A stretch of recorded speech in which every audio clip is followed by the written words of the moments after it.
across the plains. Hope rekindles in the crimson tide, as freedom's anthem calls our names. Great again, we rise as one, under stars that guide our way. A song of promise has begun, and strength returns in light of day.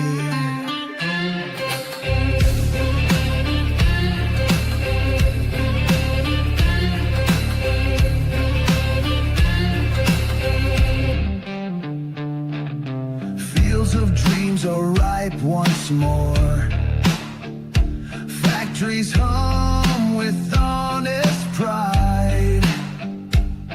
Our banner waves on every shore, with courage marching by our side. Great again, we rise as one, under stars that guide our way.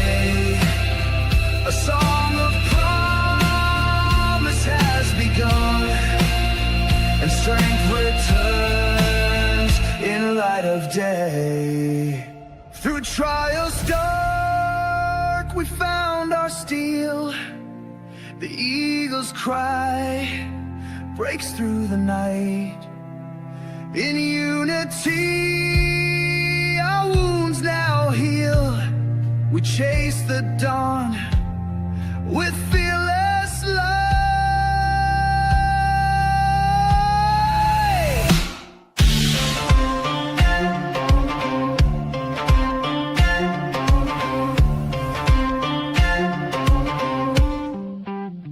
Great again,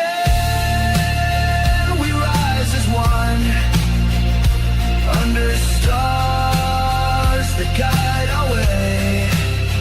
A song of promise has begun, and strength returns in light of day.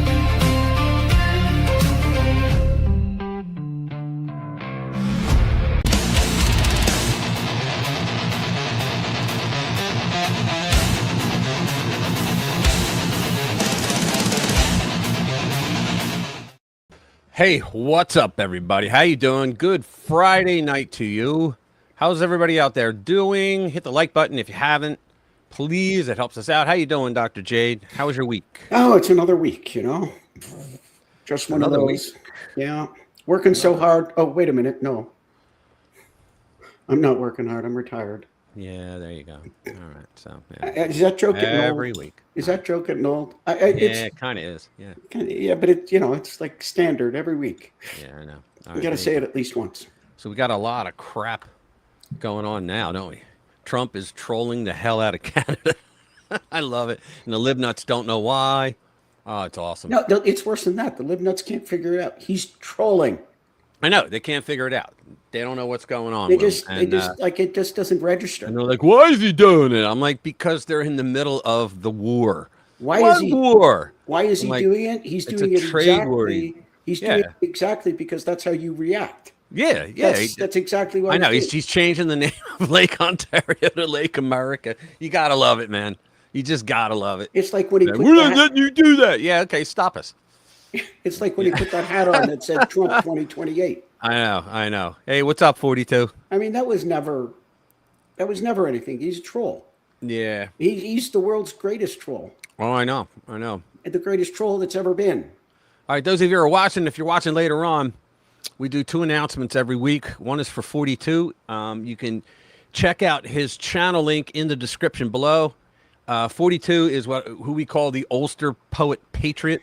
If you want to know anything about the UK, specifically and more so of Northern Ireland, check out his show. It's always entertaining, always interesting, and he's got a great chat going on as well. We also have Robin from Courage is the Cure, and she's from Down Under. She's in Australia, and she's really good at doing very strongly. She's passionate about privacy issues and how her government is violating them, and she's into other things like, you know, how her government oversteps other bounds and whatnot. It's really great. She's the hardest working woman I know on YouTube and Rumble and all the other. She's on everything. Her link is also in the chat below. Thank you, everybody. What's up, Jimmy?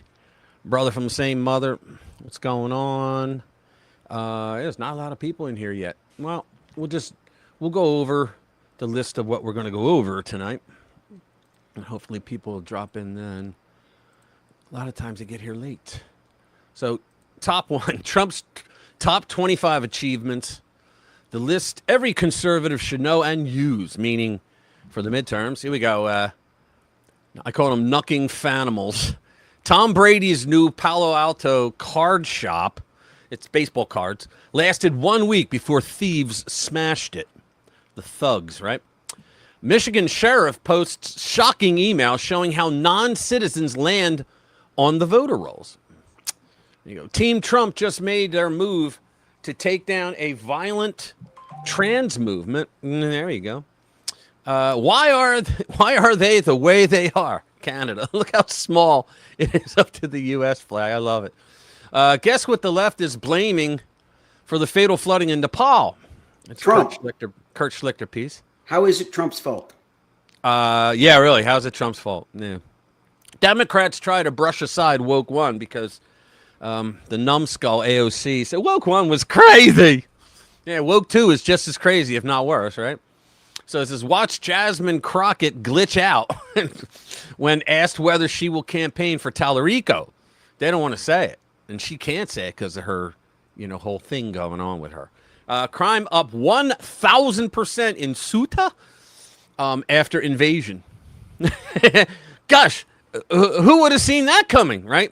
Debbie Wasserman Schultz, 2 weeks in a row. Democrats' racial grievances are just a cynical grift. We'll get into that. Could Fetterman flip? Democrats' GOP favorability soars as his own party turns on him. Yeah, he'll be primaried. He will never get another Democrat position again. Oh, I know he won't. He just won't, right? Right. Okay, so Hegseth has fired 24 generals in an unprecedented Pentagon purge. And he should have. You should hear some of the stuff there. Jill Biden says Joe should be remembered as a hero for dropping out in 2024. I kid you not. There's a video on that. Holy mackerel. I mean, talk about not reading the room right? So it's winning. Trump-appointed judge rejects Dem Governor Tim Walz's lawsuit demanding Governor Abbott hand over the fugitive ICE officer. I believe that's the guy that shot Renee Good. Or was it the one that shot the other one? I can't remember. Yeah, I don't remember. But one of them is down in Texas, and I think Abbott released him. And now Waltz is like, no, you got to have him. No, he's got sovereignty down there. Amish threatened a mass exit from New York over a vaccine fight, which is heading to the Supreme Court. Imagine that. Let's see what's next. So then we have Soros-backed lunatic says he wants the White House ballroom blown up. Where do you see that video? That's interesting. CNN data guru, the guy we love, right, Harry, he gives a reality check on Trump popularity more admired than Reagan and Lincoln. That's going to drive the lib nuts crazy. Iran fuel reserves may run dry within weeks, according to sources. We have the U.S. close to striking a massive deal for Venezuelan oil fields. How about that? And the woman, the vice president who took over when we took Nicholas, she's actually doing a pretty good job. I think I have something on that as well. Here we go. These trade war numbers show Canada is on a death march. Trump holds all the cards. Remember the guy behind that? What's that? No shit. Yeah. Remember the guy behind that hideous Obama painting? Remember that? Trump just tossed his art in the dustbin. My governor, Josh Shapiro, busted in a measles hoax to influence 2026 midterms. Yeah, he did it. We'll get into that. Socialist mayoral candidate is getting nuked for accidentally revealing abject incompetence in Los Angeles officials. They're eating their own. Carney says America is changing after Trump orders Lake Ontario renaming. Yeah, we're changing. Okay. The DSA civil war being fought on Wikipedia, of all things, right? Pessimism leads to defeat. That's a good one. And we got plenty more. So we should get into, let's see, hold on a sec.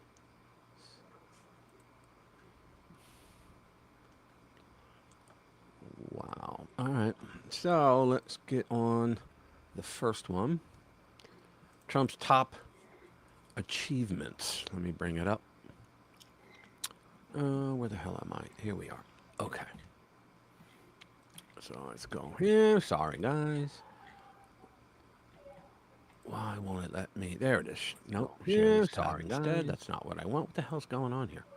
I'm trying to share another there tab. It is. Okay. Nope. Share sorry, instead. That's not what I want. What the hell's going on? I'm trying to share another tab. I'm just going to bring that up. Sorry, and then I'm going to say, I'm going to share this. I'm trying to share.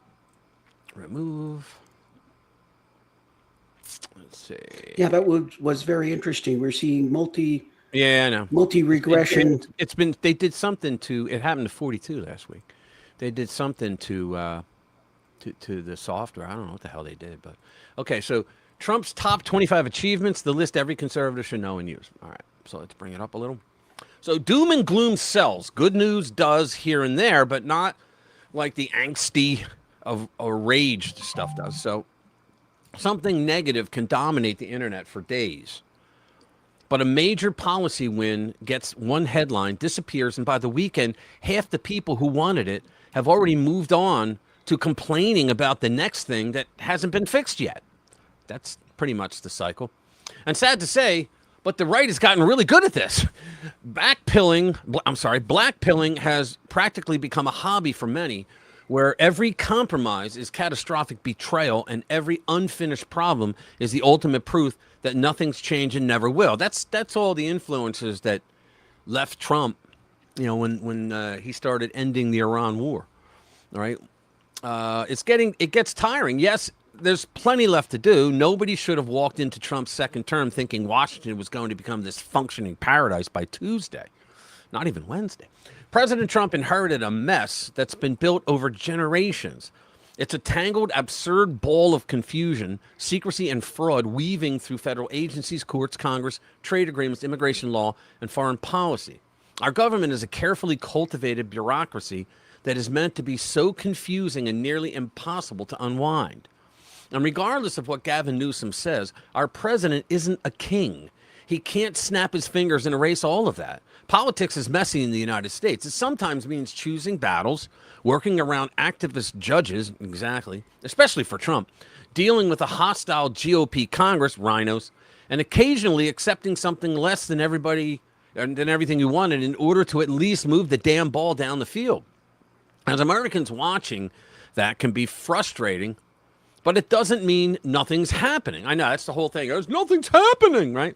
And maybe every once in a while, instead of staring at the remaining mountain and screaming that nobody's moved an inch, it's worth turning around and noticing how far we've actually climbed. Which brings us to one hell of a list. The post below starts with a line that really gets to the heart of the problem. Donald Trump doesn't have an accomplishment problem. Republicans have an information problem. It's exactly right. It's what I've been saying for weeks now, that the Republicans have to get out into their districts and say, hey, we have these corporations that are building manufacturing plants because I supported Trump with his tariffs early on in the second term.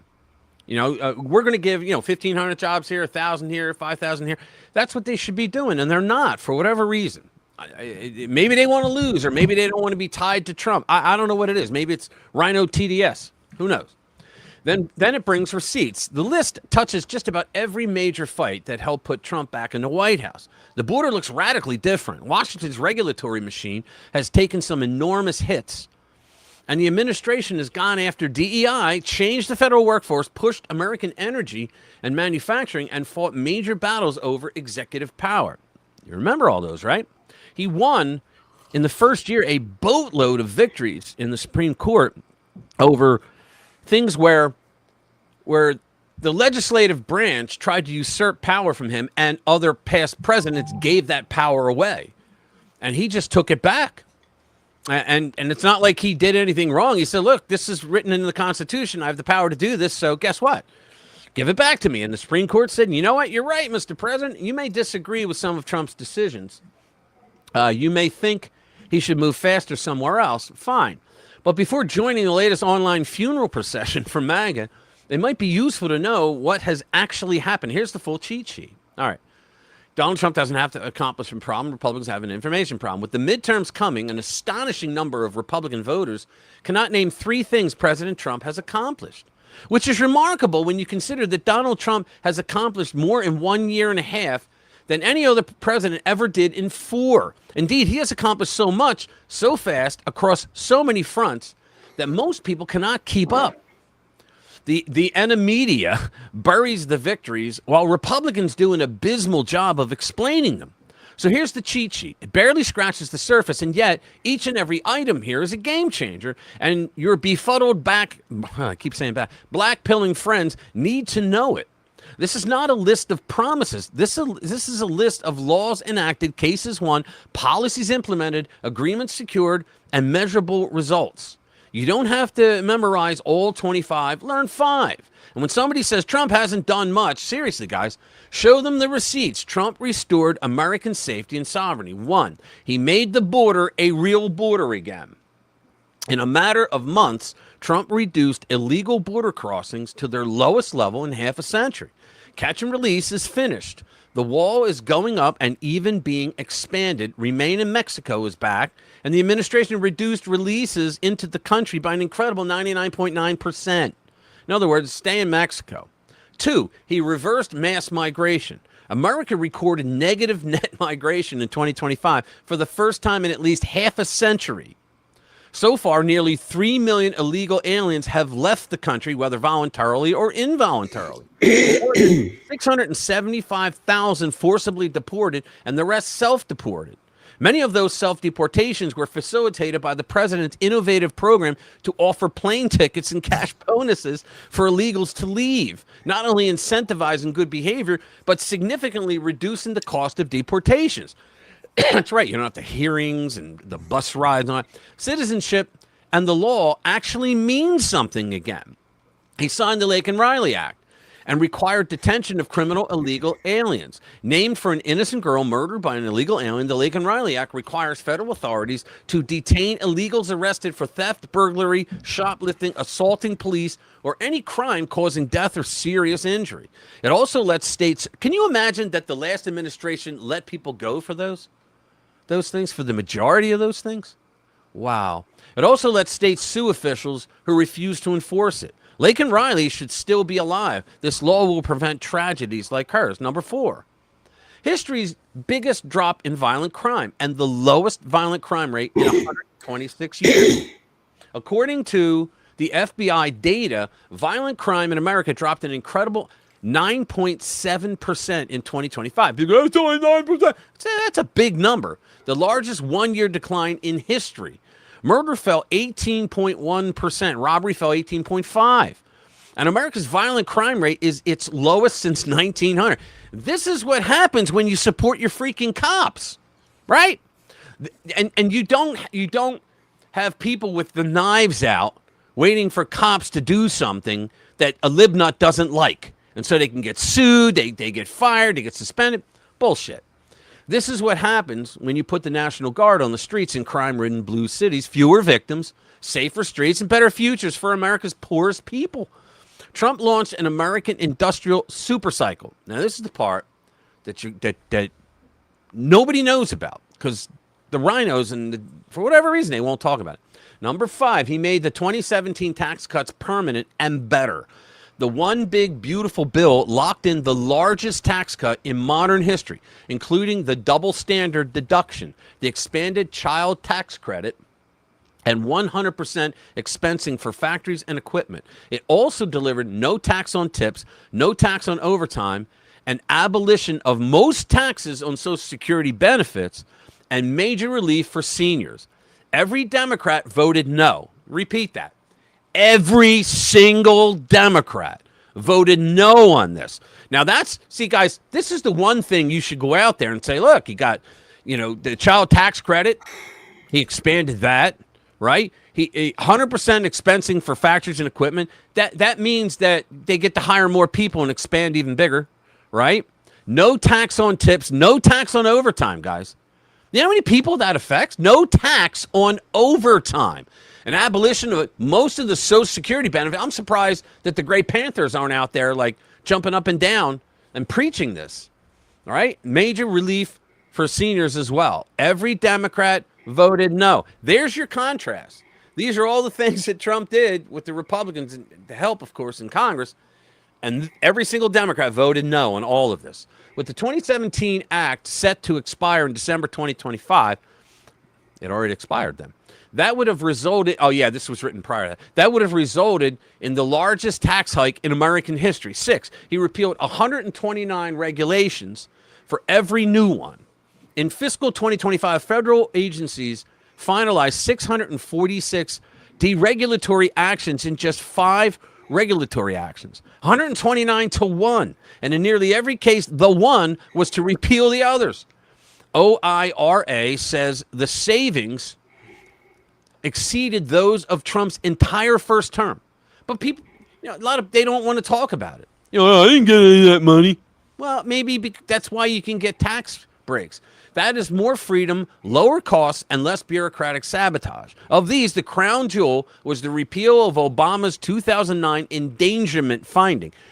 Do you even know what the endangerment finding was? I don't think most Americans do. The legal foundation for the Green New Scams vehicle mandates. Right. That's where your engine shuts off when you come to a red light. Stupidest thing. And you have to keep remembering to push the button every time you start your car. EPA, because then it starts up again. It's a pain in the ass. EPA calls it the largest deregulatory action in American history and estimates that by itself, it will save Americans more than $1.3 trillion. Trump also killed the federal EV mandate, restored Americans' freedom to buy the cars and trucks they actually want, and even eliminated the incentives behind the almost universally hated stop-start button. Yes. 7, he secured $18 trillion in announced investment commitments. That's nearly 2/3 the size of the entire American economy. Building American factories, chip plants. This is what they should be talking about. It's what you guys should be talking about to your friends. If you have libnut friends that don't know, even your Republican friends, right?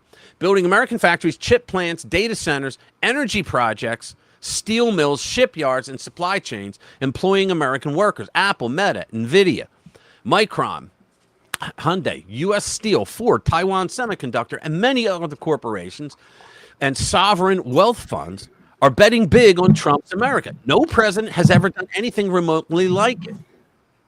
And it's just getting started. Number 8, he made well, you know what? We don't have to go through everything.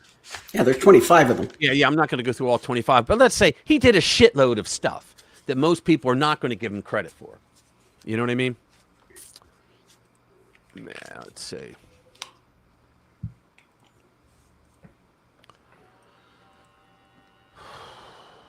Here we go. Tom Brady? What's that? Tom Brady? Yeah. Let's see. Let's do the Brady one. The Brady one. All right, here we go. Knucking fast holes.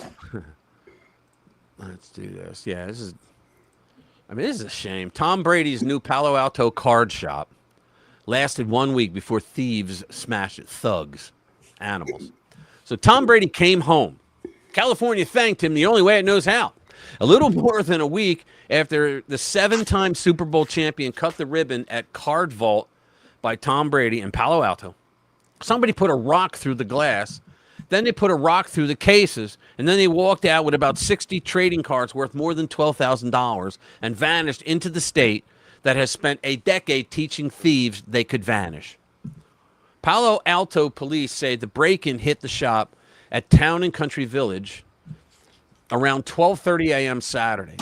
Windows smashed, display cases smashed, cards gone. The suspects were still free as of this week. No names, no arrests. Just another Bay Area storefront learning what public safety means when the politicians who run the place treat property crime like a lifestyle choice. I've heard Democrats say that vandalism and property damage is not violence because nobody's involved. It's not violence. Right.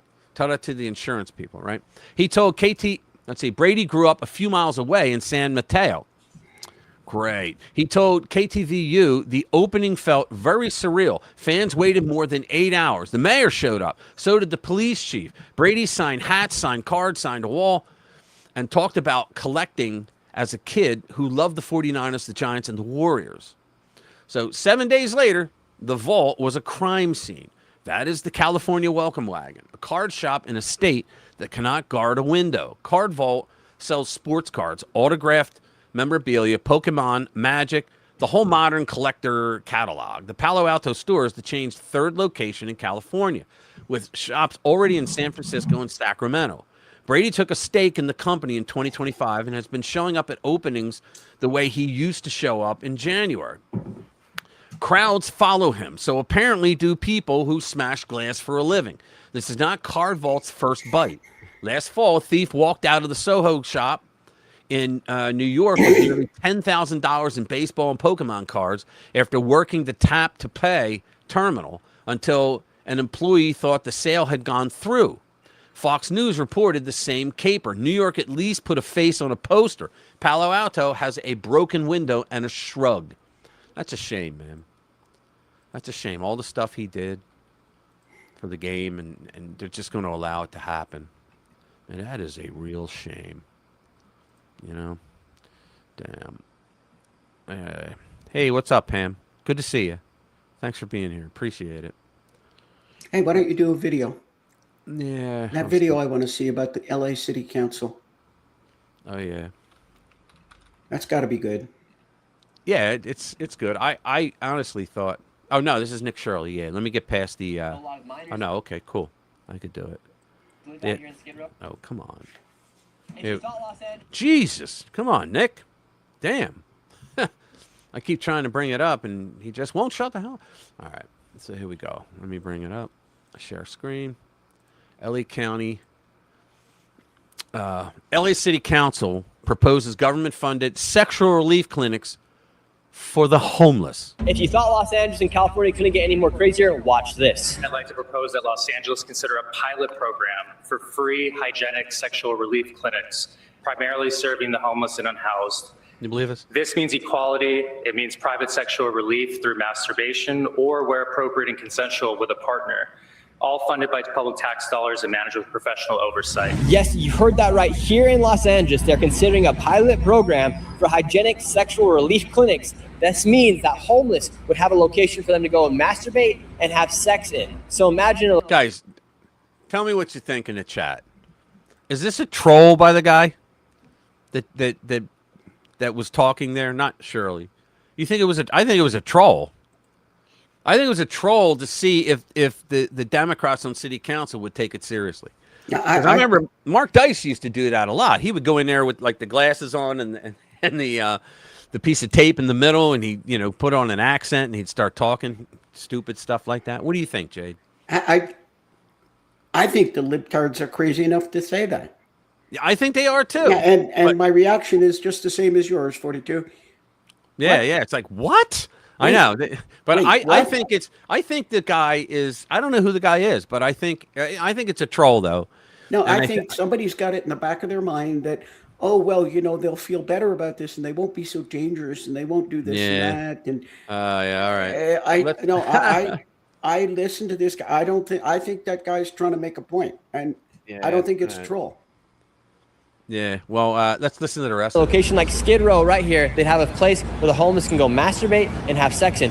Who's going to go clean those places out after a bunch of homeless people have had sex, and who's going to monitor the ages of those individuals that are going in and having sex? We know a lot of minors live out here in Skid Row. It also sounds like this could just be a place for a lot of women to get raped, quite frankly. And of course, this would be all funded by your tax dollars. And in fact, here in California right now, they're even proposing a billionaire tax, because here in California, they don't tax people enough, apparently, and it has a 29% chance of going through, according to Polymarket. So this is just some of the craziness here inside California. They literally want to have, and are proposing to have, government... All right. I don't want to have them say it 3 times so I get something from our overlords. So can you imagine that? Can you imagine that? Listen, that's what we're working on now. It's crazy, man. When a state forms a law, you know you're on the right track when they form a law specifically directed at you. Yeah. And if anybody doesn't understand the reference, California Good just Lord. passed what is being nicknamed the Nick Shirley Law. It basically doesn't outlaw fraud; it outlaws the investigation of fraud. That's a really Yeah. quick. Can you imagine? Yeah, exactly right. Exactly right. So That's the they're really they're quick. like, And we they don't want say, you to, we don't want, we don't want you investigative journalists. yeah, The and they problem said, is shouldn't. The problem is you should be able to know it's a troll. Right. Right. And he says, or it's a Democrat who is putting it out in a way that it could be called a joke if the pushback. That's very smart yeah, for you. that I didn't I even think believe. of that angle.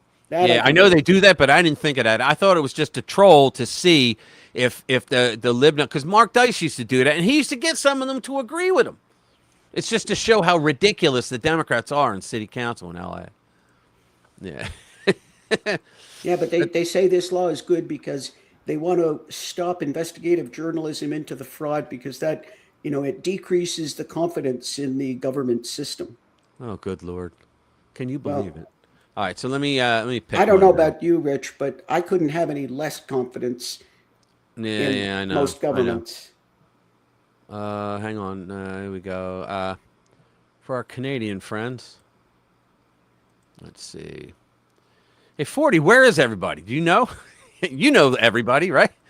Let's see. Why are they the way they are? Kevin McCullough is on Town Hall. So we like Canada. Seriously, we do. I've been there. I like Canadians. I even like poutine. And Tim Hortons has rescued me on more than one occasion. So explain something to me. Why are they the way they are? Start with trade, because apparently everything starts with trade now. For years, Canada has enjoyed a pretty good arrangement with the United States. They sell us oil. They sell us lumber, even though we don't need it.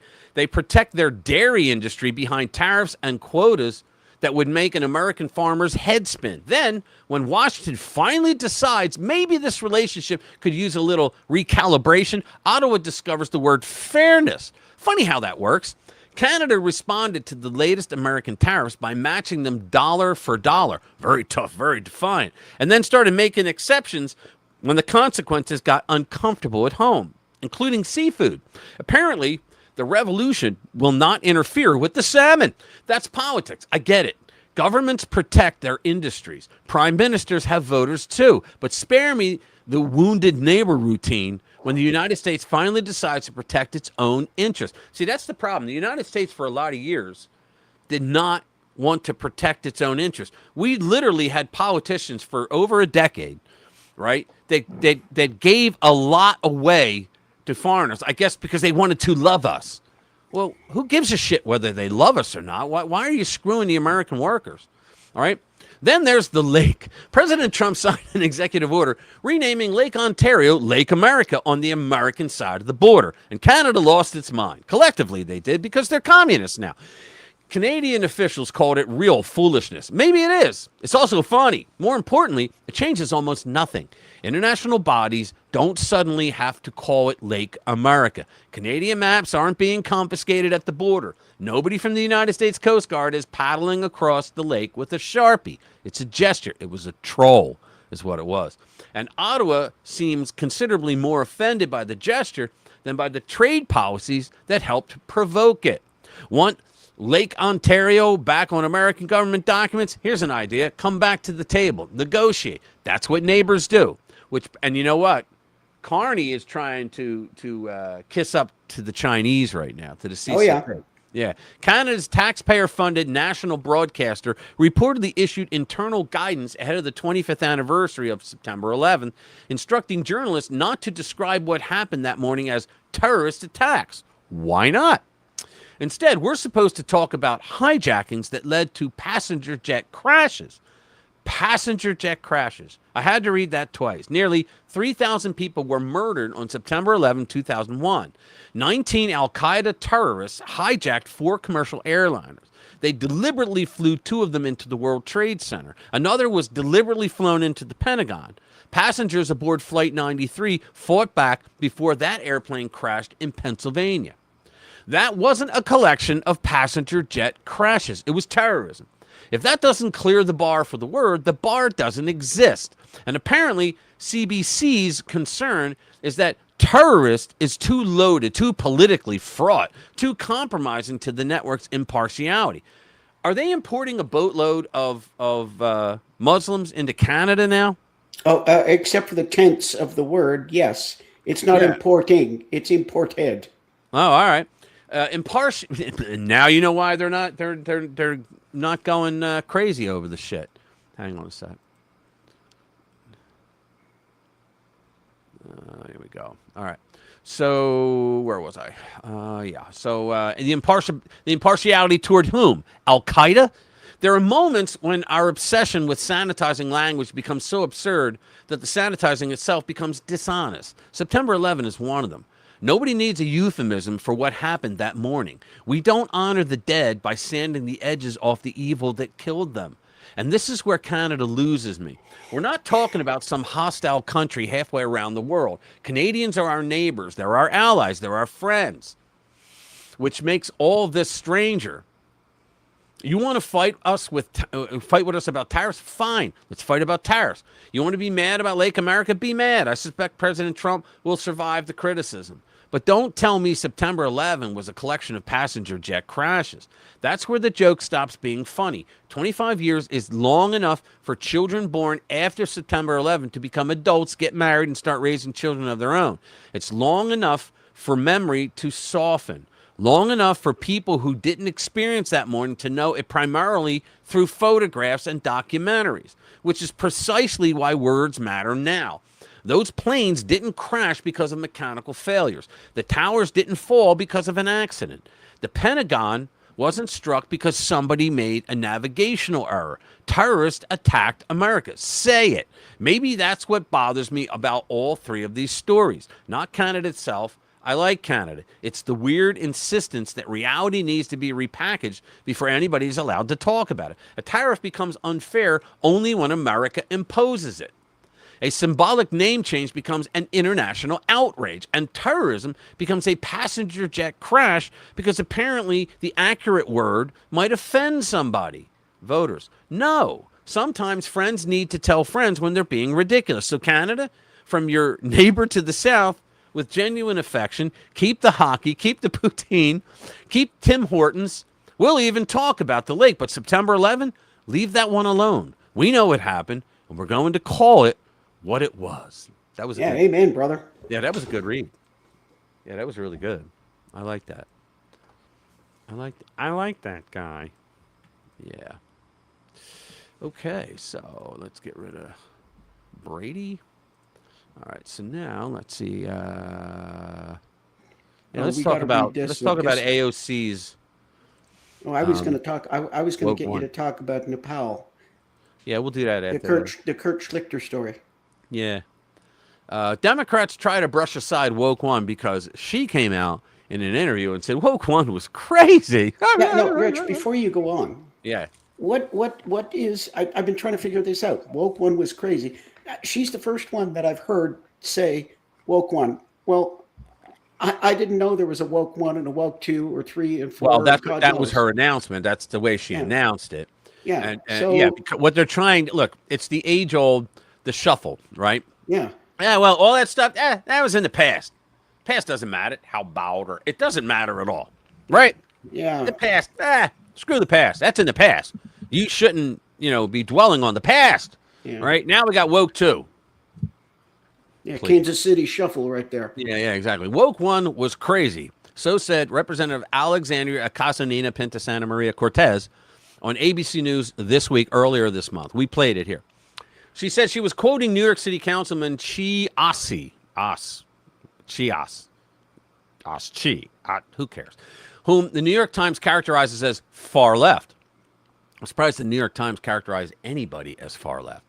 This is where Ocasio-Cortez seemed to be located on the ideological spectrum after her surprise defeat of House Democratic leadership member Joseph Crowley in the 2018 Democratic primary. At that time, she was a 28-year-old former waitress and organizer for Senator Bernie Sanders' 2016 presidential campaign. Today, a decade later, she's a nationally known figure, often mentioned as a presidential candidate, God forbid. In polls for the 2028 nomination, she ranks 4th in the Real Clear Politics average. So that's what TNA will get you. Behind 2024 nominee and former Vice President Kamala Harris, Governor Newsom, and former Transportation Secretary Pete Buttigieg.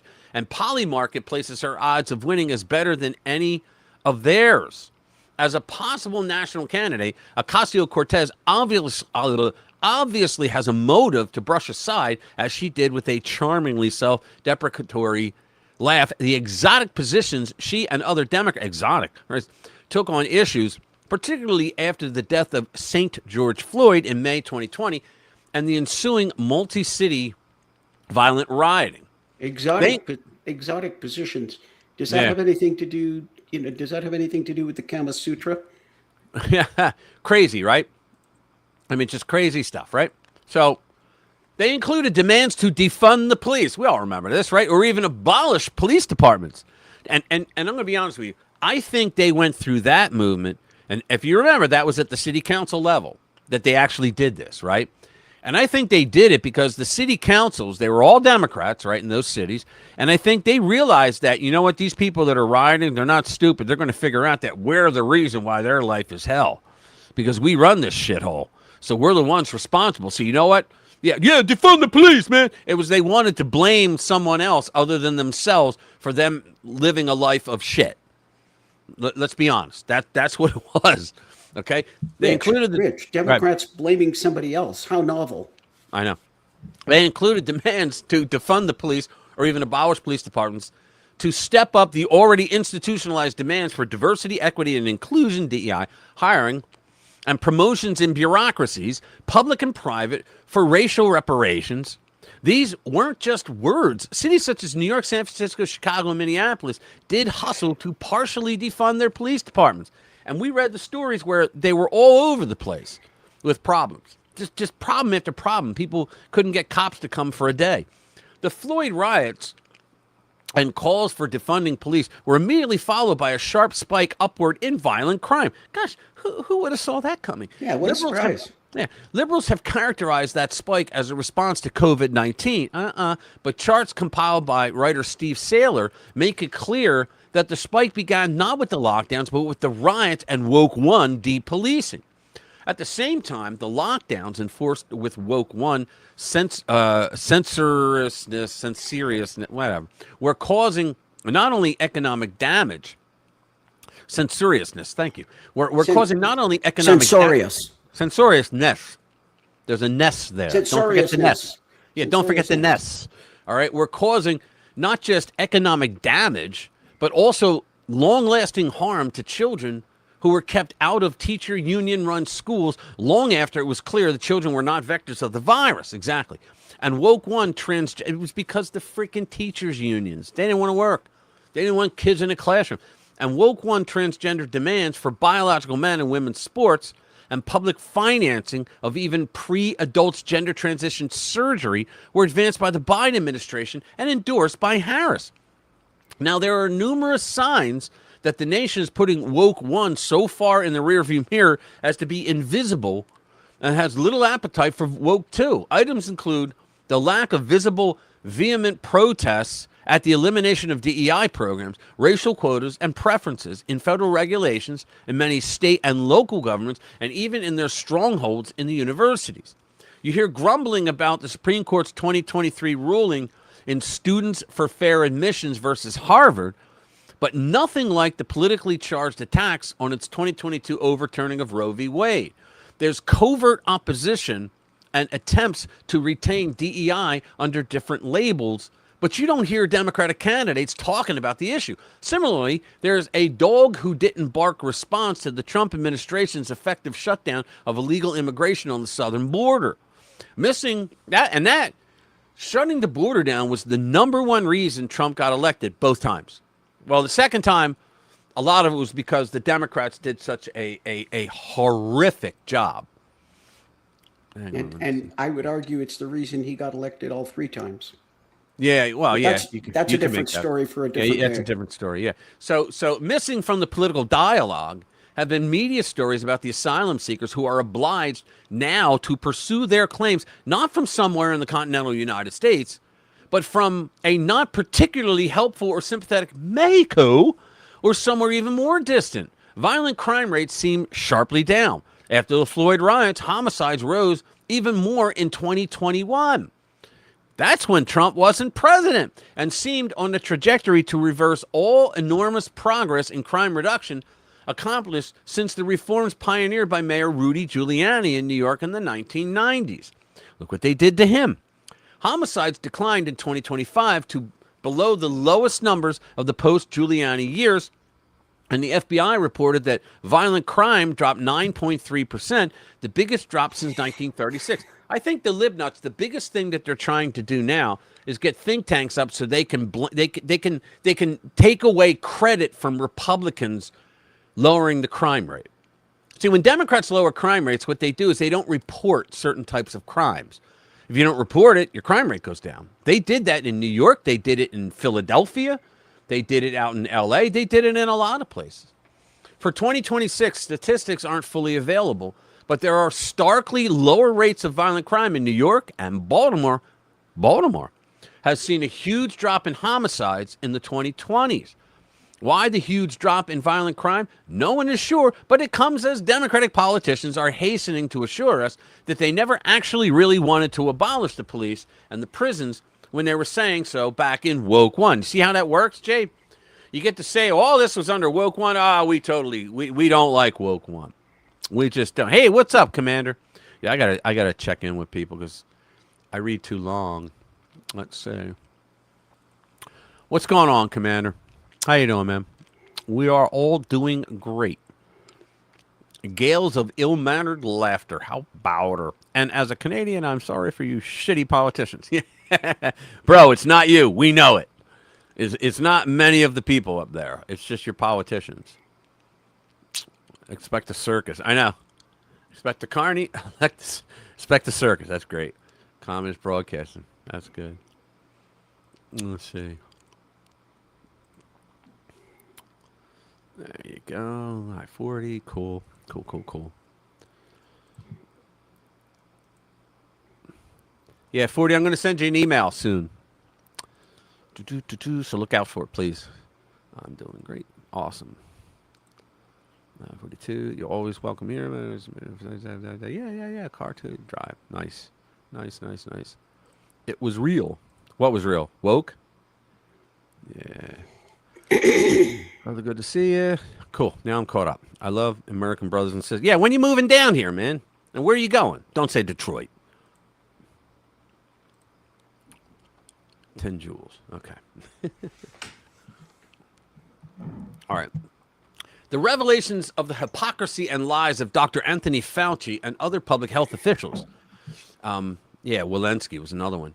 During the COVID-19 epidemic. Fauci, who according to his diaries delighted in partying with Washington elites, had to sit mute and invoke the Fifth Amendment as he was credibly attacked for having misled the public. Masking, he admitted privately, didn't prevent the spread of disease, as we all who caught COVID and masked already know, right? And he urged penalties on non-maskers. What the hell? And then later on, I did not shut anyone down or talk about shutting anyone down. Then they showed like 15 times he urged to shut people down. The vaccine, while reducing deaths, did not prevent transmission. I don't even think the vaccine prevented death or reduced deaths. I don't think it did. What was it called? What was it? Mullen's hatchet or whatever the hell it's called, where every virus variation, every variant that comes out is weaker than the prior one. Because people got hit with Delta. I got hit with Delta. It was the worst one. After that, it was getting a lot easier, right?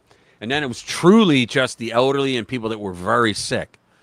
All right. So I think maybe for 3 months, like a quarter of the year, it helped people, but I don't think it did. And you know what? There's people that say that they did testing, like what's his name? The cardiologist, Dr. McCullough. He said that they found the mRNA is still in their body when they took it in 2020. And they said, it's going to leave your body. It won't stay in there. Yeah, it's still there. Because there were people that got the jabs, the 2 jabs, and then they never got the boosters, but it's still in their body somehow, all right? Fauci's efforts to discredit As a conspiracy theory, the argument the virus spread from a leak of the Wuhan lab he financed increasingly. That's why he did that, because he financed the gain-of-function research.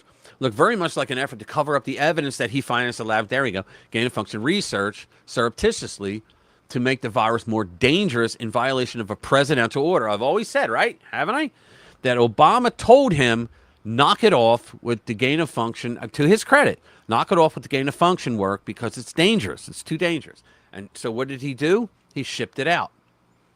Right? So let's get to the part where the woke 2. Oh, we're almost done. All right, we can finish it. Against the evidence of the discrediting of woke 1 come recent victories and near victories of members of or sympathizers with the Democratic Socialists of America, whose platform calls for the abolition of police and prisons.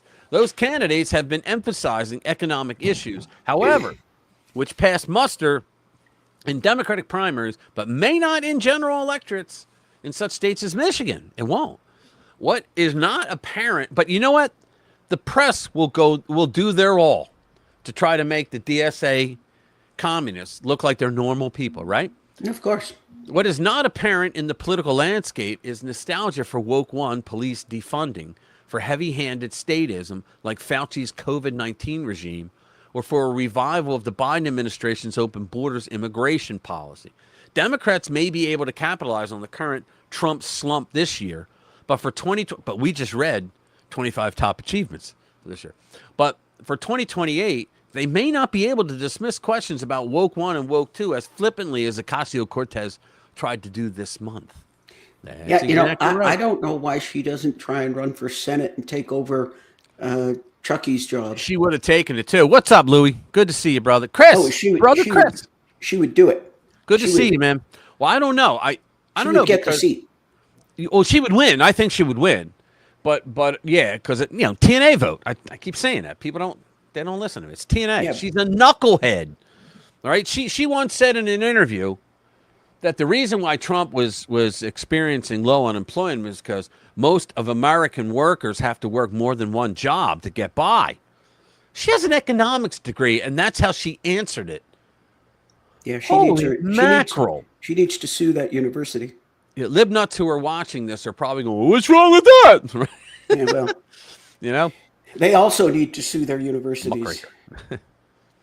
Let's see. The Wuhan Institute of Virology has the same logo, the Umbrella Corporation, for the Resident Evil of the games, of video games. No kidding.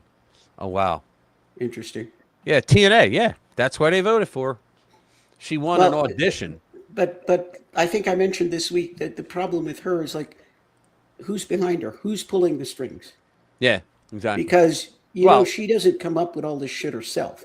Well, somebody is manipulating her. Just as Democrats are the ones that got her elected. That was Chunk Yogurt. Yeah. Somebody is manipulating her. It was him. He was behind Justice Democrats. He was one of the guys behind it. And he was the one that did the auditions, and he got her elected. But somebody's feeding her shit. Yeah, she probably has. Look, they all get these assistants that like are around Washington. They know what's going on. Well, anybody knows what's going on more than she does. You know, I mean, let's face it. Yeah, but somebody's manipulating her, and the fact is that makes her an ideal Democrat presidential candidate because they can get her to do whatever they want.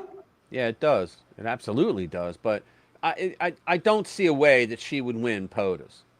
There's just too many people. She would win Chuck Schumer's seat. Yeah, she would. Yeah, she would. But then you know what? Then every Democrat would be like, because then she would be the dumbest in the Senate. Yeah. From that moment on. And New Yorkers would be like, no. And plus, I don't know, though, if she would win that. Do you know that? Because she would get a lot of votes in New York City, but there's a lot of people in New York City that are Democrats who would be like, I'm not voting for her. Like, that are not in her district. They'd be like, I'm not voting for her to be. And she would never get the rural areas because it's all red. Most states are pure red, and you have those little pockets of millions of knuckleheads that vote blue, right? And that's how they always win. Yeah. Yeah, I don't think she's got a chance at POTUS, though. Yeah, I don't think so either. How about the flooding in Nepal? I would like to see that one. Nepal. Here we go. Yeah, this is Kurt Schlichter. Und mein Schlichter. It's the courteousness. Here we go. I like Kurt Schlichter. I read almost every book he put out. So, welcome back to the stream of courteousness. We're seeing horrifying footage from Nepal from yesterday during a historic flash flood. It's painful to watch and just awful to see. Of course, the left is using this tragedy to blame climate change. This is not what happened. Nature caused the glacier to melt and trigger the fatal flooding. The climate is always adjusting. This is a fact. Never trust the experts on climate change, no matter how much smarter than us they think they are. And they do think so. Just ask them. They'll tell you. Scientists will alter their findings to fit their political narrative. That's what they do in climate change. In climate change, they don't have peer review. They have pal review. See, in other peer review science, you have someone from a like-minded science that will look at the paper and they don't go, yeah, you're correct. No, they go, yes, it looks like you followed the actual method of science to do this paper. Okay? They would never get away with that with climate change. So they send it to other climate scientists. And they know that someday they may be doing theirs, so they always give them a good write-up. So let's see. So scientists will alter their findings to fit their political narrative, just like how we were misled about the vaccines during COVID. It's a tiring, boring game, and most of us are too smart to fall for it anymore. Most of us. Wait a minute. That was it? There's got to be more. Hold on. Ahoy, join me. Where the hell's the rest of the story? Are you serious? Well, hold on. What's this? Oh, Hi, everybody. Kurt Schlichter here. We'll play him for a little bit. How long is it? We're not going to go the whole 12 minutes. You. Holy cow. It was horrifying. One of the consequences of everybody having a camera with them all the time via their phone is that now we're seeing disasters and events that we otherwise would not have personally witnessed. We only heard about, like the Johnstown flood.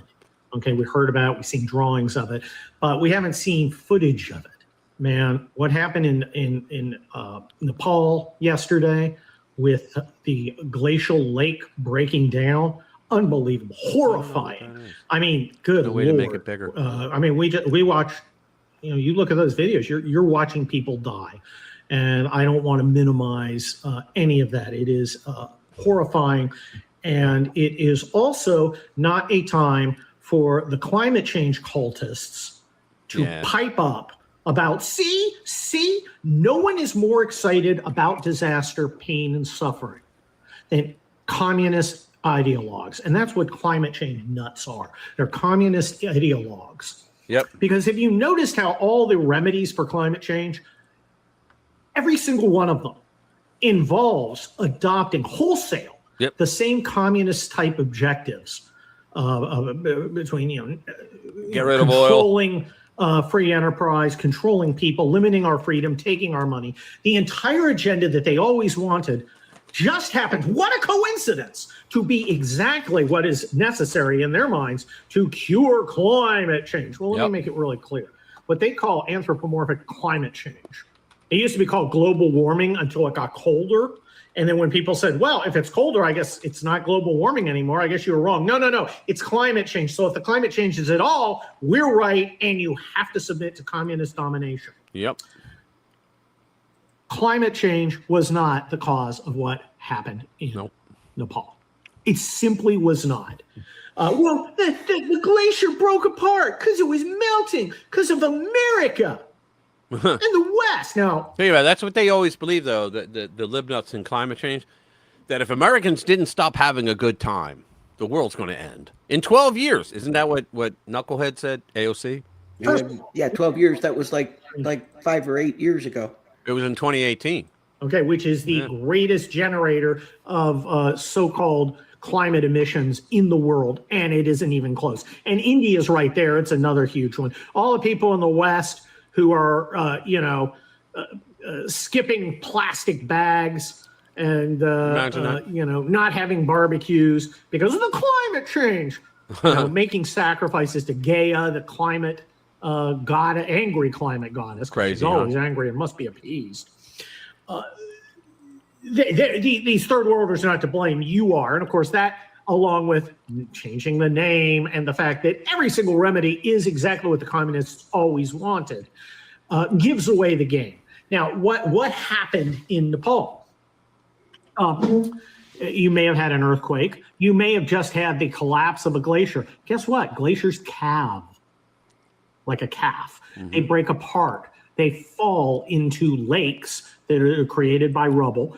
And then you've got a splash. And when the splash goes down a narrow valley, which are the kind of valleys carved by glaciers over millions of years, well, then you have a disaster, particularly if you're living in those valleys. Okay, so we know we're not going to listen to the whole thing.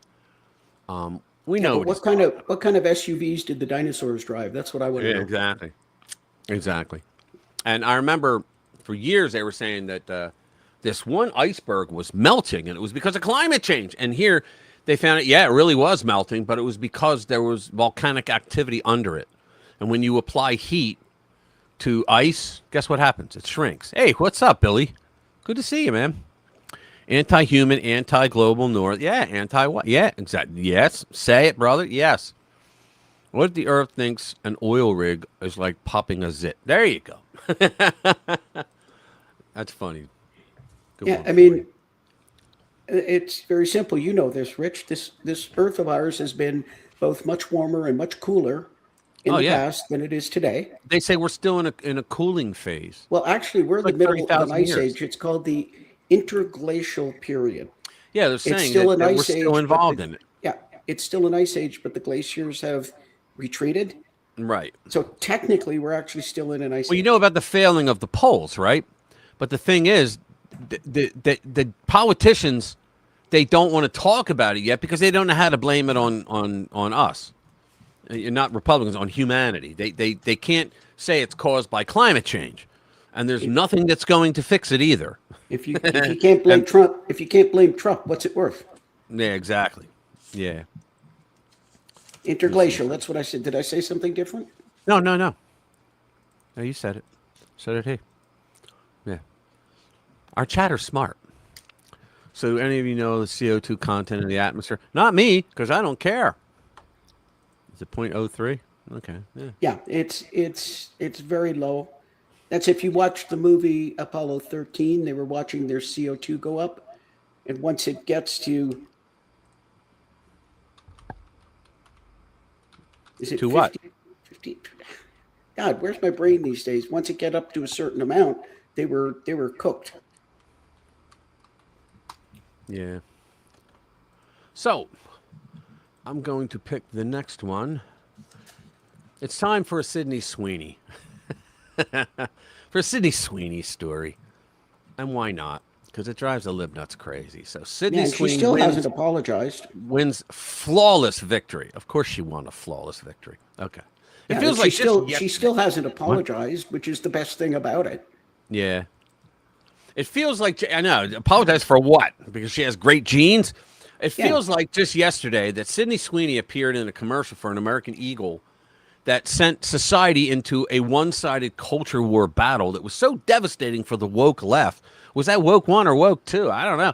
That its sputtering, desperate reactions probably did just as much damage as Sweeney's assets. Yeah. So what's funny about the ad is that just 15 years ago, it probably wouldn't have caused any level of outrage at all. It would have just, you know what it was? It was because there was a large African-American woman that was supposed to, it was supposed to be, I believe it was supposed to be Sweeney or her, and they went with Sweeney. And so now it's racist, it's all the istophobes, istophobe things you can be, right? Bullshit. You know, she did a great commercial. I mean, I'm sorry.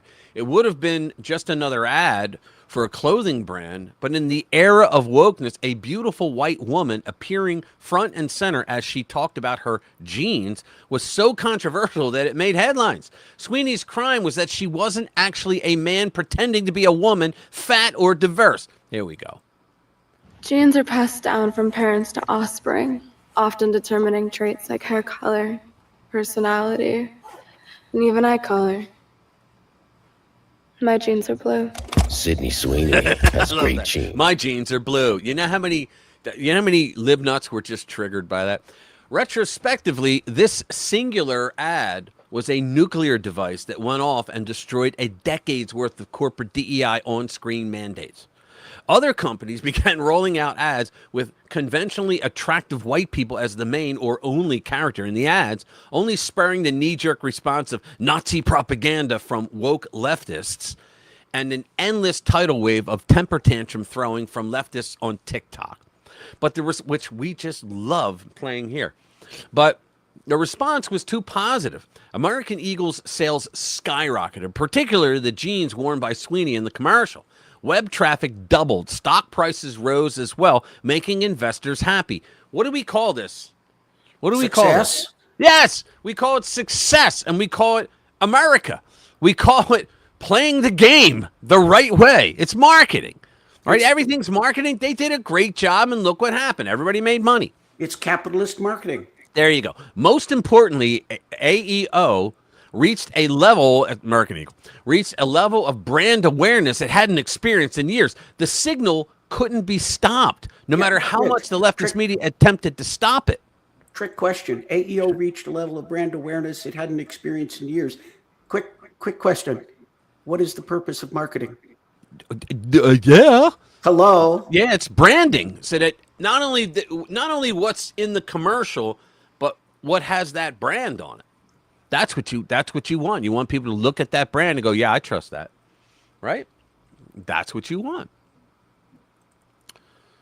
A lot of people don't get that. Yeah, and it says attractive women selling things works. Yeah, Right, like exactly. no shit, Sherlock. Yeah. So It was that's like awesome. it was like watching the rest of civilization rediscovering fire. Exactly. Oh, this is great. This is the Democrats are so much fun, doll. All right, let's take this off. Put this here. This is great. We also have a progressive Zen. By Wacko is now available everywhere with its interchangeable body parts. It can be transitioned to any gender, making it perfect for men to play in women's sports or just linger in women's locker rooms.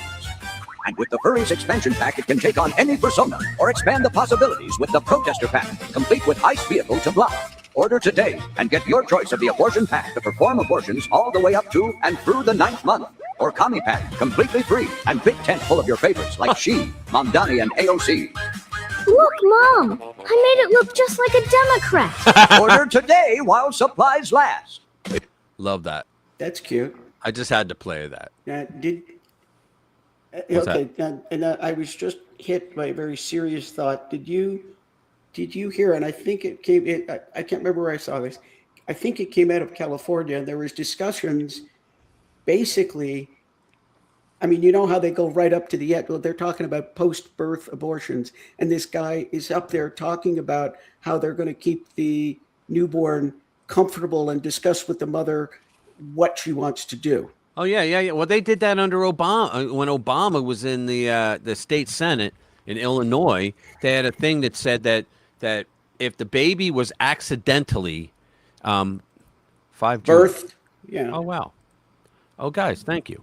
Let me see, Jimmy, 10 joules, 5 joules. Thank you, brother. Thank you so much. Appreciate that. What does that mean, joules? I don't know, but he gave me 10 joules, so okay. I have to love that.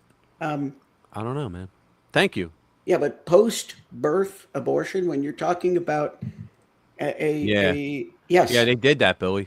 Yeah, let me. I'm sorry. Let me finish my story on Obama. Yeah. What happened was they had a bill that Obama pushed in the state Senate when he was a state senator in Illinois, and it said that if the baby was accidentally born during an abortion, that the doctors could leave the baby alone without nourishment, without anything until it died.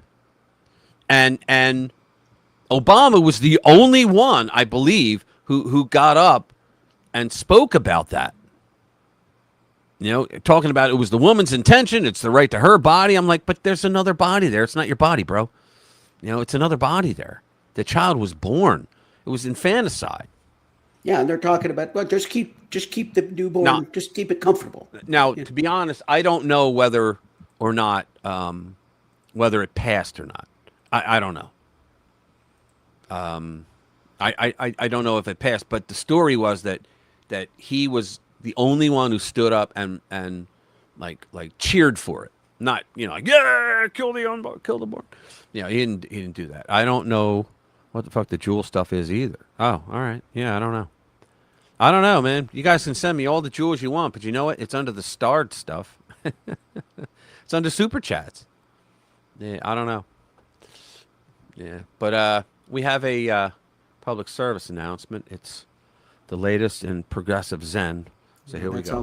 Welcome to another progressive Zen moment of the day, where you can practice your breathing to bring calm and peace to your life.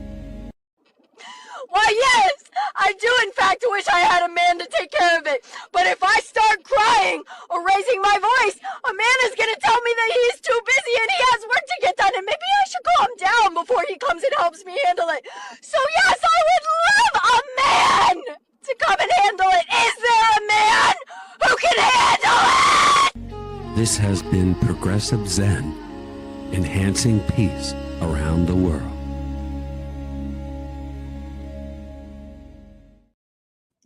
Oh boy. I know they're nuts, man. They're just okay. You picked a good one. Okay. Hold on. Holy shit. Just had 2 F-15 fighter goes right over my shop. I have goosebumps. Yeah, if you were an American and you saw that flyover, you would never vote Democrat again. Jesus, repeal the 19th. Post-birth abortion.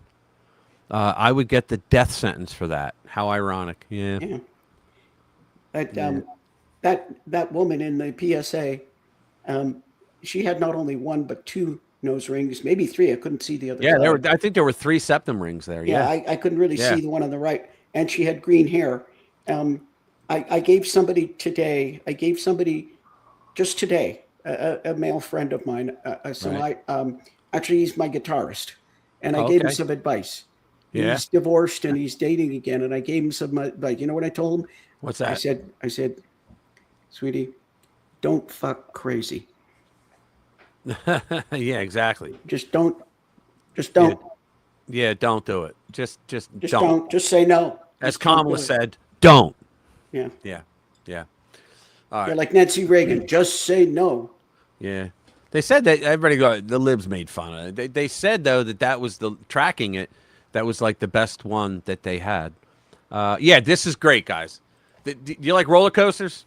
This is flipping awesome. So watch this. I watched this and I'm like, holy cow. And you know what? It's not AI. It's real. It's a real roller coaster. But watch this. Here we go. Facebook. Here we go. There.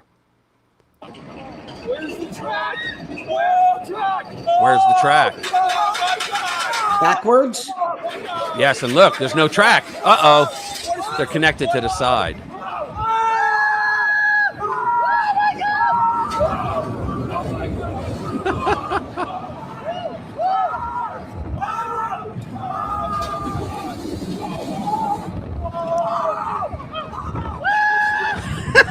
They're like terrified. I would not get on that. Well, I have a question. Hold on, let's wait. Can you imagine?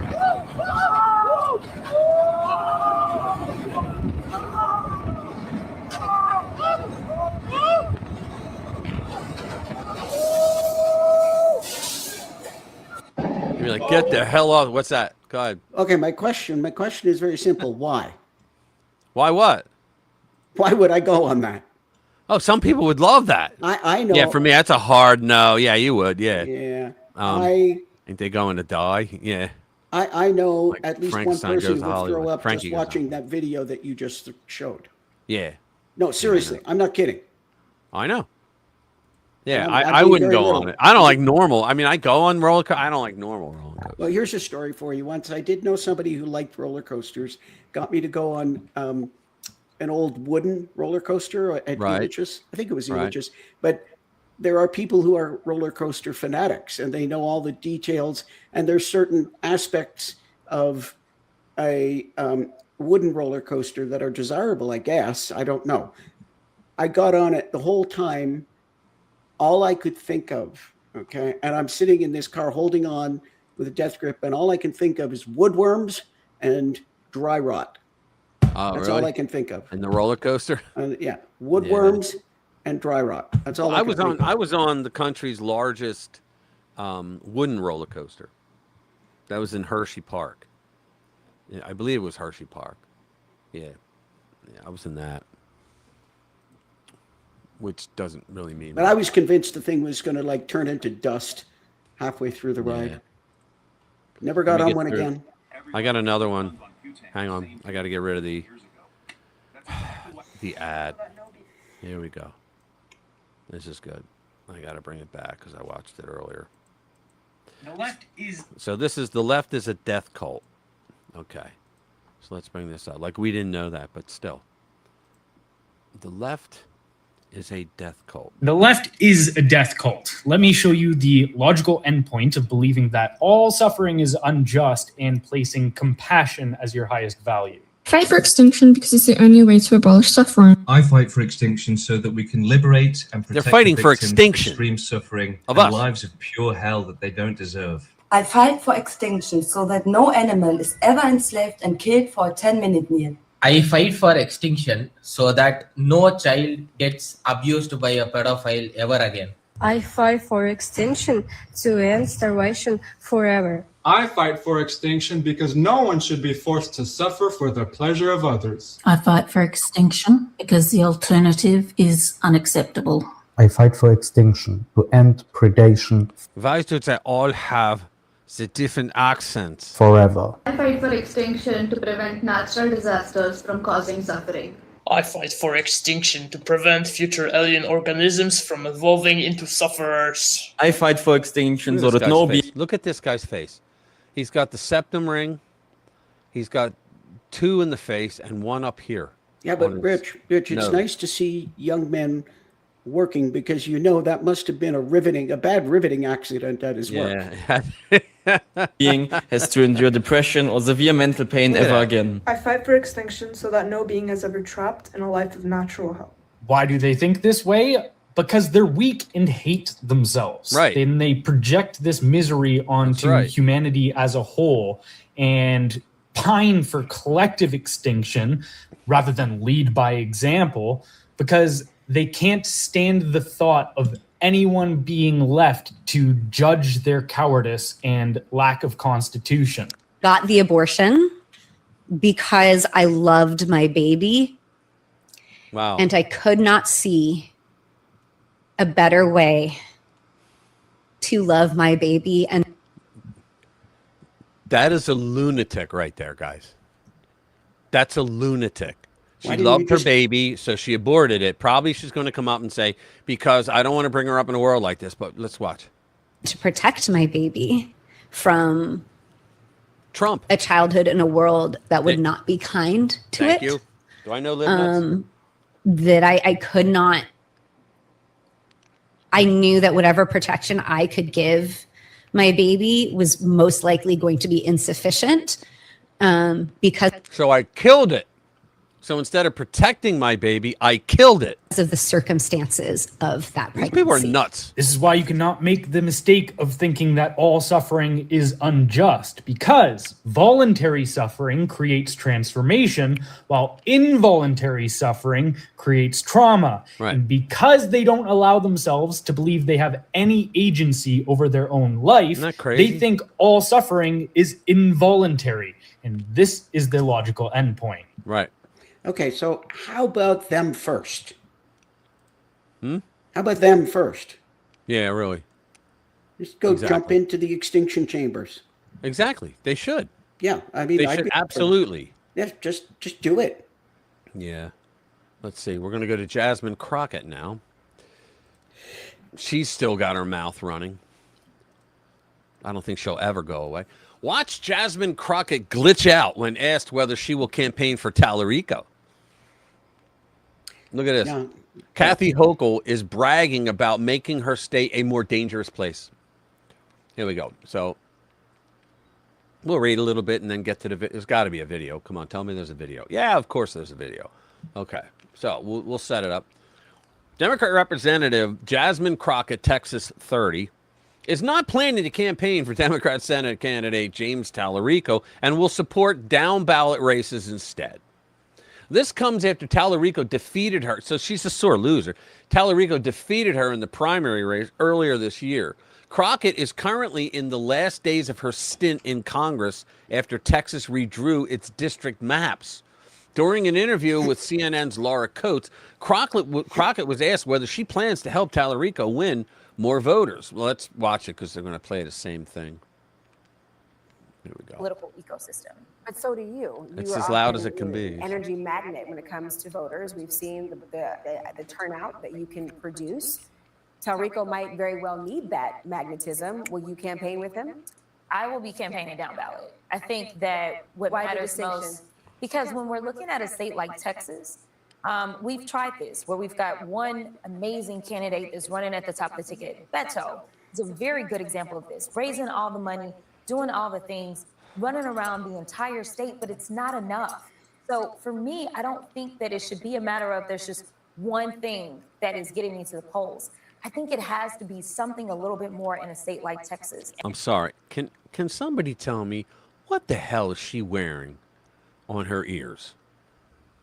What the hell? What is that? I could hear it tink, tink, tink, tinking. Can't you hear that? Hello? Yeah, you're asking me. Yeah, it was. If that wasn't rhetorical, I know I did not hear it. Yeah, I heard it. It was like protection about slapping the baby. Yeah. And so for me, I think that making sure that people that maybe Yeah, it was tinkin' against her blink and bling.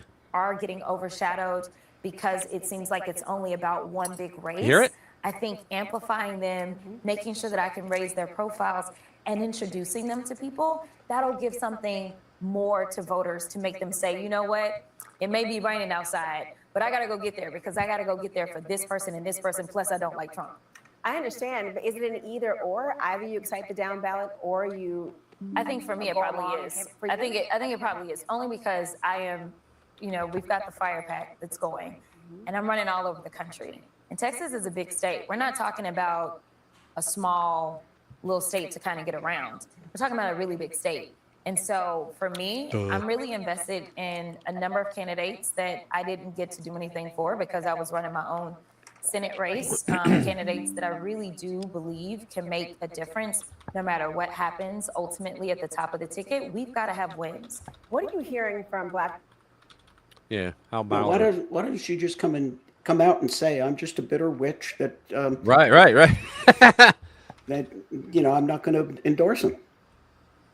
Yeah, exactly. Because she is just so bitter about that whole thing. I know. Did you notice she wasn't crazy Jasmine? Yeah, I guess she's talking a little more like, you've seen, I think we may have played them on the show. You've seen some of the videos of her, like when she was in college and she spoke actually like a normal human being. Yeah, exactly. That is true. She did. Hang on. Get him. Close this. Are you getting email or something? I keep hearing your... Yeah, I am. People send me stuff during the show. Democrats' racial... Although this week it's like a very low amount. Democrats' racial grievances are just a cynical grift. There she is. Debbie Wasserman Schultz. I know nothing.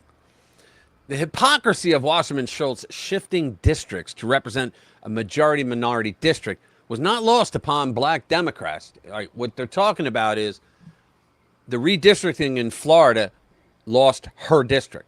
So there was another district that was, let's call it a Black district, because we have to. And so Wasserman Schultz thought that with her power in the party, her standing, that she would win it. So she ran for it.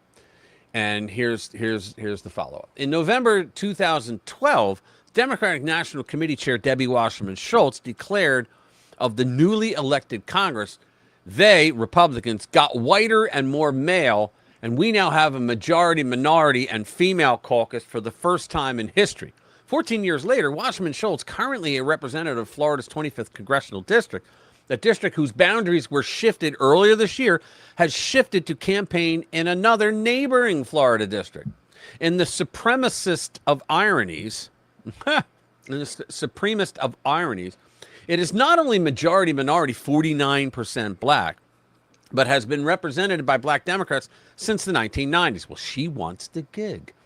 Wasserman Schultz's decision to change districts to increase her chances of staying in Congress, soundly defeating the competition, including scandal-ridden Representative Sheila Surfalis McCormick on August 18, not only presents a remarkably blatant attempt of the former DNC chair's hypocrisy, but proof positive that leftist propaganda about racial ideology will always take a backseat to politics.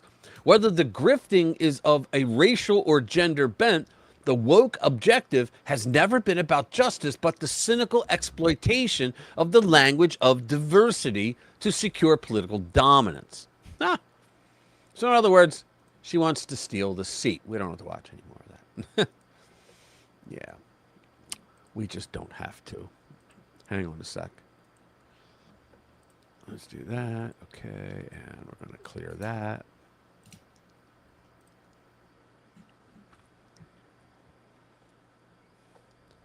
Huh. Okay. Here's a video I'd like to see. What's that? Self-defense, the great equalizer. Self-defense. Yeah, there you go. Let's bring it up. All right. Oh, yeah. All right. So I don't. Normally, I wouldn't play this because there's violence in this, but I'm doing it. Fact checkers, I'm doing this to prove a point that you. All right. We'll play it, and then I'll tell what point. Rich, educational. This is educational content for the enlightenment of our viewers. Right. Thank you for that. Right, but there's other words they want you to use. Okay, so a couple gets out of the car. All right. Guy comes along to rob them.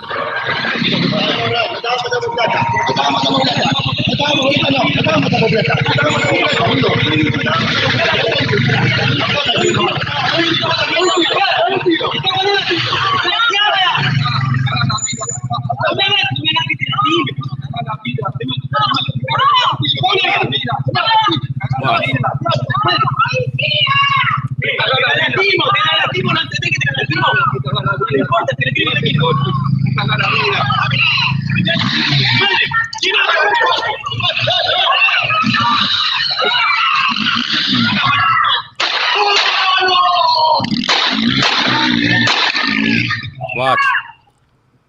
He got him. He was carrying. He got him. So, guys, fact checkers, I'm just trying to show this that you don't try to mess with people, especially today, because they could be armed. I mean, why would you do that? So, they could be armed, especially elderly people. And you're going to get dead. You could. What I see, the guy's concerned for him. What I especially liked is how quickly the guy on the motorcycle made himself scarce after the older man. Yeah, now I'm wondering if that motorcyclist was going to be that guy's getaway. Yes, that of course. I mean, I have no doubt. Yeah. Because but see, the guy's like trying to check on him, see if he's okay. Yeah, no, I mean, he obviously was the getaway. Didn't you see the guy go over to the motorcycle and then? Yeah. Goes, holy shit! I'm out of here. Yeah. But the point is, you know, don't do stupid stuff. You know, play stupid games. Yeah. You play stupid games, you win stupid prizes. Exactly right. Yeah. No, don't do that, man. That's just. Yeah, just don't. Yeah. Just don't. Yeah, so that's that. So let me put this away. Yeah, and I mean, the other thing is obviously the two elderly victims were no match for this young guy. He was pushing them around. And so the only way they had to protect themselves, and you'll notice he wasn't quick about using it either. He was very measured until he just absolutely had to. Wait a minute. Hold on. Pam, you were on that roller coaster? Seriously? Oh, I would have yacked everywhere. Yeah, FAFO. Exactly, bro. Yeah. Yeah, FAFO. But yeah, like I was saying, the elderly couple was unable to do anything. And the man held off until he had to do something. Right. He didn't shoot him like right away. Yeah, that's exactly right. All right, so. Okay, what next? Yeah, well, let's do a story, and we'll do some more videos. I got plenty more. Fetterman. He's always a good story. Oh yeah, that's going to be a good read. He's on Hannity's site. Yeah, there's just no way he's going to get primaried. I mean, no, that came out wrong. There's just no way the Dems are going to keep him on. He is going to get primaried. There's no way the Dems are going to let him remain an elected Democrat. Right. Oh, I know that too. Yeah. All right, so could Fetterman flip? That's what everybody's asking. Democrats' GOP favorability soars as his own party turns on him. Fetterman is still a Democrat. Pennsylvania Republicans increasingly seem to wish he weren't. A New York Times Philadelphia Inquirer Siena University poll finds 73% of Pennsylvania Republicans view Fetterman favorably. I do too. I mean, if we're going to have like a Rhino or Fetterman, I would go with Fetterman. All right, but Dave McCormick, I campaigned for him. He's far better than all. 10 points higher than the 63% who say the same about Republican Senator Dave McCormick. That's a remarkable political reversal for a man Republicans spent millions trying to defeat just 4 years ago. Yes, because the man was the lieutenant governor under Wolf, right, who was one of the worst governors until this one, Shapiro, right? And plus, he had the thing where he wouldn't get out. He had a stroke, couldn't talk, couldn't understand people talking to him, but he could read. All right, so people are like, just get out of the race, for God's sake. That's why. Plus, he's a Democrat. What, we're supposed to love him because he had a stroke? No. So in 2024, only 25% of Pennsylvania Republicans viewed Fetterman favorably. Now, nearly 3/4 do, because of what he supports. The shift has come as Fetterman increasingly breaks from his own party on Israel, anti-Semitism, border security, and the Democratic Party's socialist flank. That's the big one. While becoming a regular presence on media. Quote, I think a lot of Republicans appreciate the fact that Senator Fetterman is willing to stick his thumb in the radical wing of the party's eye on issues like anti-Semitism. He's GOP consultant Matt Bainan. I never heard of him. The trade-off has been brutal inside Fetterman's own party. Just 22% of Pennsylvania Democrats now view him favorably, while 63% view him unfavorably. Of course, because he doesn't drink the Kool-Aid. 2 years ago, his favorability stood at 74% because he was running an election and he won against all odds. Yeah, and he's had the temerity to vote against the narrative. Yes, he has, hasn't he? Independents are leaning his way too, with 49% holding a favorable opinion and 35% unfavorable. The numbers will only fuel speculation that Fetterman could eventually switch parties, something Senate Republicans have openly courted. Fetterman has repeatedly said he has no plans to become a Republican. He may become an independent though. But he has and then if he does, if he has to become an independent, he'll probably caucus with the Republicans or become a Republican to get inside the apparatus and all that. So, but he has also drawn one line clear. If Democrats formally become an anti-Israel party, he says he's gone. Okay. Oh, that's it? Oh, wow. Okay. Well, it's very simple. If he ever wants to hold public office again, he needs to be a Republican. Well, yeah, I think that's true. I mean, he's never going to hold significant public office as an independent. Bernie Sanders is the only one who's managed to do that, and that's in a whack job state like Vermont. Right. So there's no way, unless he joins the Republicans, there's no way he's going to be holding office in the future. Right. He's got to do something. Hey, what's up, Willie's? Willie's Desert Hangout. What's going on, man? Good to see you. Let's see, lights. Hope all is well. Right. So now, Hegseth fired. Well, let's do Jill Biden. Oh. So. Why won't she just go away? Yeah, well, the thing that wouldn't go away. Here we go. I mean, Chris, she's worse than herpes. All right, so this is on X. So, Western Lensman. Jill Biden says Joe should be remembered as a hero for dropping out in 2024. Let's just hear her say it. I said, you make this decision yourself. I said, whatever decision is made, you have to be able to live with it the rest of your life. And I said, I am not going to weigh in for or against. And I kept true to that. And Joe's advisors came in and they, it was, but Joe, I think, saw the direction that things were going and he decided to step aside. I mean, I thought what he did was heroic. I mean, he gave up everything. Yeah. And I think, it was his decision. And I'm hoping that it's revealed in history. And that becomes Joe's legacy, that he did it because he believed in, listening to the American people. Oh, good And Lord. I thought it was, Well, look at this one. Yeah, you're so right. you talk about heroes. Oh, my God. Look at her. I mean, I was really proud. I think she's knew getting how a hard it Pulitzer. would be, but he did it. Oh, my God. He did it because they warned him. And Every- you know what?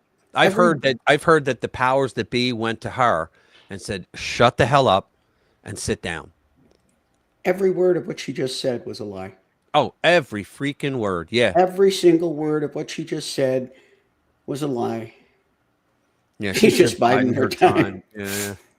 No, Yeah, every exactly. single word she just Everything said. she said was a freaking lie. Yeah, Exactly. because you're telling me, well, he didn't make any decisions himself. Come on.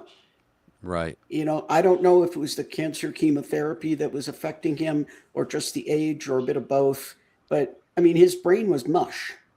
Yeah. He was smooth brain by the time it was all I over. call him warm diarrhea brains Biden. Yeah.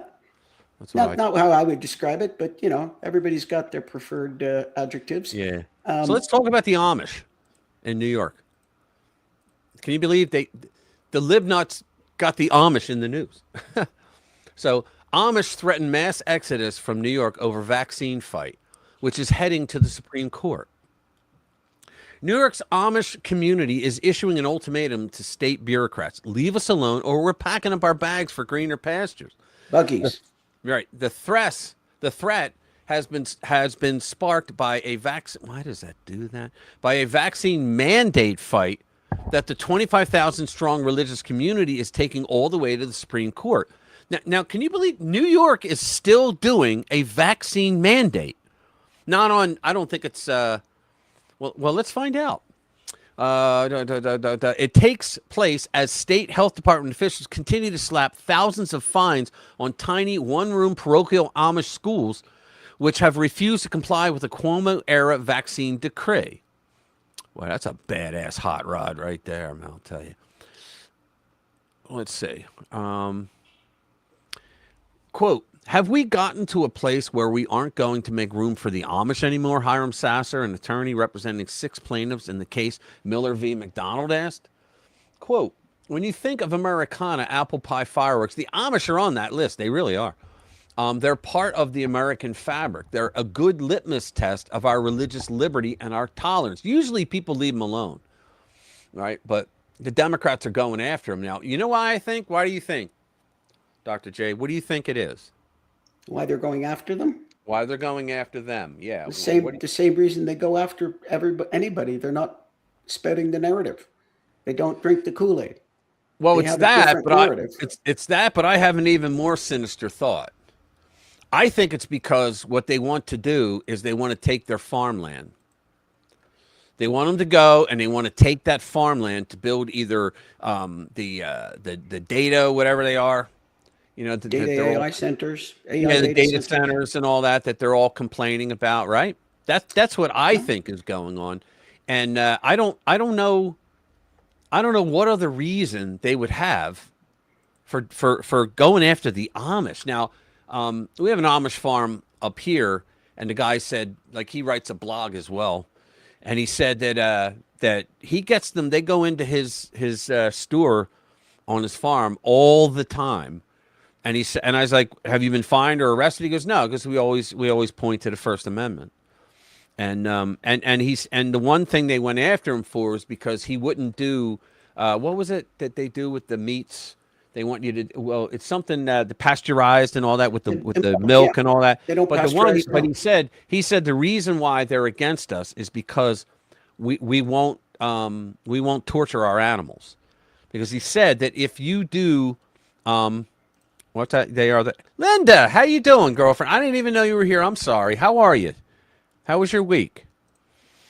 And yeah, because they said that they don't torture. He told me that we don't torture our animals, but the way that the government, the agriculture department, the way they want us to do farming is we would have to torture our animals. And he goes, we won't do that. He goes, it's part of our religion to not torture our animals.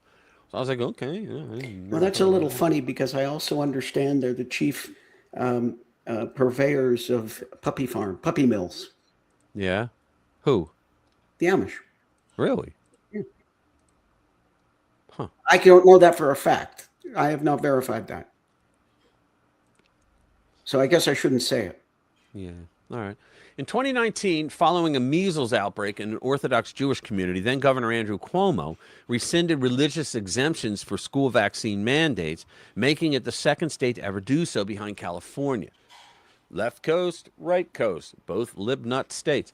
Post-COVID, two other states, Maine and Connecticut, removed religious exemptions while West Virginia never had them. Two left-wing states, one right-wing state. New York state law requires kids to receive between 24 and 27 jabs, wow, to attend K through 12 schools, according to the adult vaccine schedule. So let's see. Why are they showing the houses? Upstate Amish parents who generally teach their children in small classes in one-room schoolhouses, which receive no public money, see, that's the thing. They don't get any public money, so why are they bothering them? Have been in court since 2024 fighting Cuomo's mandate. 2 years earlier, the state began issuing $2,000 fines for noncompliance. 3 schools listed as plaintiffs in the lawsuit: Shady Lane School in Clymer, New York, Pleasant View in Hovelton, New York, and these names, and Dygert Road School near Kanajurhari. Oh, come on. Together have racked up $118,000 in fines. Their attorneys tell the Post every Amish school in the state is in the same situation. The DOH refused to answer the Post's questions about how many other schools have been fined. New York has the nation's 5th largest Amish population, with an estimated 25,000 individuals. Their lawyers say if they are unsuccessful at the Supreme Court, they're leaving the state for good, possibly destined for Pennsylvania, which has the largest Amish population in the country at around 95,000. Well, that's good. I think they should leave.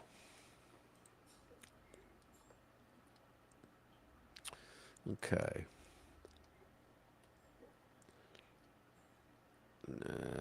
Yeah, this guy with the ballroom, the house ballroom. We'll have lost, and I'm going to have a paperweight. Hold on, come on. Why does it do that?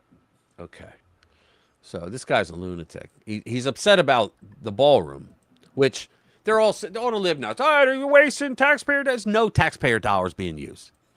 All right, so here we go. This guy's a lunatic. So it says Soros-backed lunatic says he wants White House ballroom blown up. Now listen. We'll have lost, and I'm going to have a paperweight sitting on my desk. You know what that paperweight's going to be? It's going to be a piece of the ballroom after we all blow it up. That's what it's going to be. Boy, that escalated quickly. In an official ceremony, just so we're clear, in an official ceremony, we're going to blow it up, and we're going to give the taxpayers their money back by selling all the pieces as paperweights, and I will have one on my desk. Can you imagine? Psycho alert! Psycho alert! Whoop! Whoop! Yeah, he wants to blow up the ballroom, but he thinks he'll get away with it by saying, look, we'll have a law, we'll have it. It's like, dude, you're freaking crazy. There's something wrong with you. Yeah, the TDS is strong in that one. Yeah, really. Let me see. You should bring up the map to show how much farmland is owned by the... Yeah. Well, they had to stop them from buying it. The farmland that the Chinese bought. Yeah, they were getting here's a good one. This is our guy, Harry Anton. Trump's popularity. Harry Enton goes on Trump's. Harry Enton, I like Harry Enton. Yeah, I do too. Here we go. Now, Ready? Chief Data Analyst Harry Enton, good to see you. Nice to see you, my friend. When we're talking about the relative success of the president's endorsement, he had seen some trouble in House races and governor's races. In the Senate, he's done pretty well. Yeah, in the Senate, he has done very well. This is a reality check for you. That is, Donald Trump is still the sun on which the planets of the GOP revolve around. You could see it quite well here. Look at this. Trump endorsees won Senate primaries. If the person that he endorsed is not an elected incumbent like Darlene Graham was, since 2022 or 2022 was about 95% of the time, has that weakened it all this cycle? No, it has not. It has actually gotten stronger. Look at this. 100% of the time, if Trump endorsed a non-elected incumbent like Darlene Graham, they in fact won the Republican primary for United States Senate. Trump's name is still the one that GOP voters buy when it comes to Senate endorsements. He went there, he spent money, he made a difference. And according to some measurements here, may have turned it around for her. Yeah, I would say that this is probably the endorsement of Darlene Graham and getting her across the finish line of the Republican Party is probably the strongest sign of Donald Trump's name being gold in Republican primaries to date. It's by far his most impressive performance because just take a look here. It's according to the Kalshi prediction market. Chance to win the South Carolina special GOP Senate primary. Before the Trump endorsement, it was just 14%. Just 14%. The reason why Darlene Graham won that primary, won that nomination, is because of one name and one name only,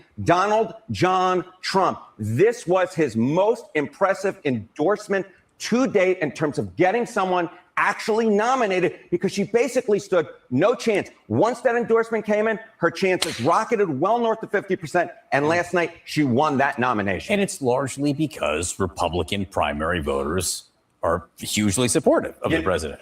Sometimes we have these polls and, they're favorable polls or approval polls and they're in the moment. But I just love this one. Okay.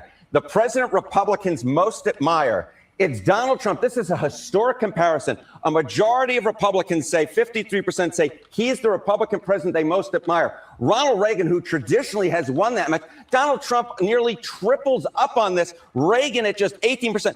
And then Abraham Lincoln, who by most historic accounts is the greatest president of all time. But Republicans say that the president that they most admire by this is 6-7 times as many, Donald John Trump at 53%, easily crushing Abe Lincoln at 8%. And the Elon poll showed that he was the greatest president as well, Donald Trump. How about that? 53% over the others. Wow. Crazy, huh? Get you a little mystical in the heart there, Yeah, exactly. Let me see. All right. Do we want to look at some funny security cameras? It says funniest security camera fails. Yeah. It is actually pretty good. I watched. Have a bit of a laugh. Yeah, this is good. It's 3 minutes long, but it's worth it. Hold on. I have a TDS meter. Hold on. Come on. And just realize it actually stands for total dissolved solids, which I guess. All right. So let's bring it up.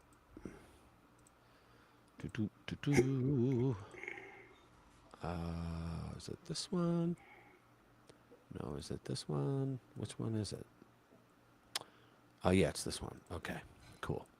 So here we go. There. Good shot. That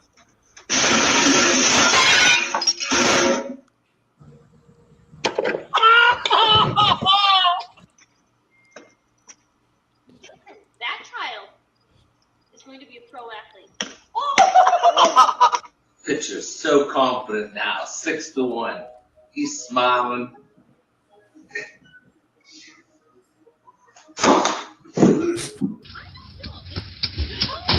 Oh, it's always funny. I know. Mama, I'm fine. Don't freak out. I just fell. Okay. Oh, that was funny. Yeah. Oh. Mama, you're missing. And she's just there holding the ladder. There you go. That hurt. You know that hurt.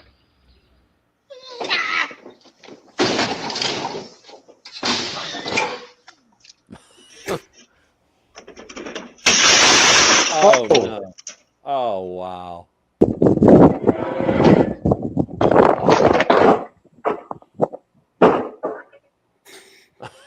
Look at the face. I know.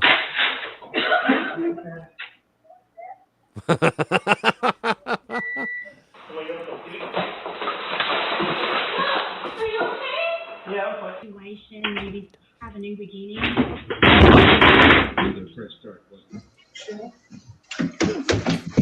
Oh my god.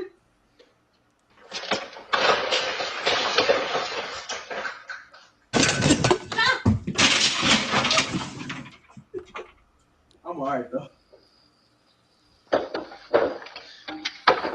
Oh, man. Oh,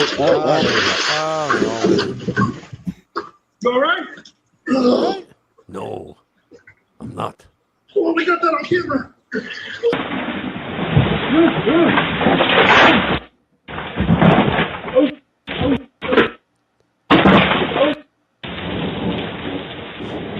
Why would you go out there until it's all done?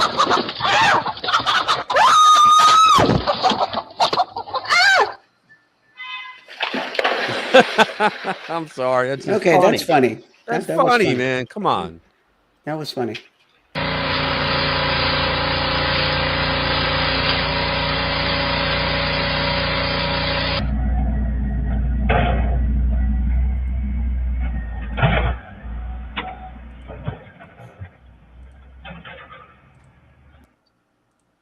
Wow.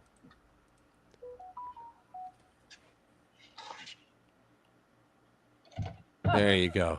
Right there. And that's that. Okay, that was cute. Gives us a little levity in the middle of the show. Yeah, exactly. So let's see. Turning cities into beachheads for Islam. Now let's go down. I got another one I want to do. Oh, Ilhan Omar story?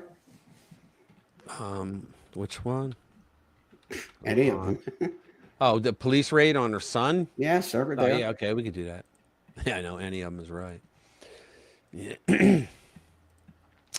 Police raid Ilhan Omar's son's home, arrest roommate with 10 convictions.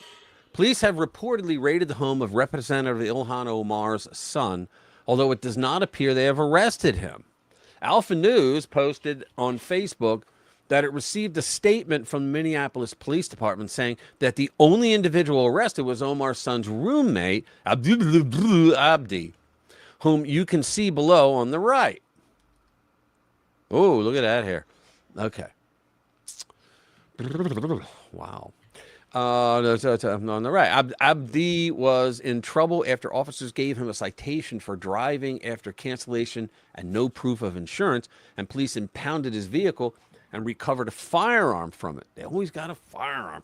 Subsequently, according to MPD's statement, officers arrested Abdi at the apartment he shares with Omar's son, Adnan.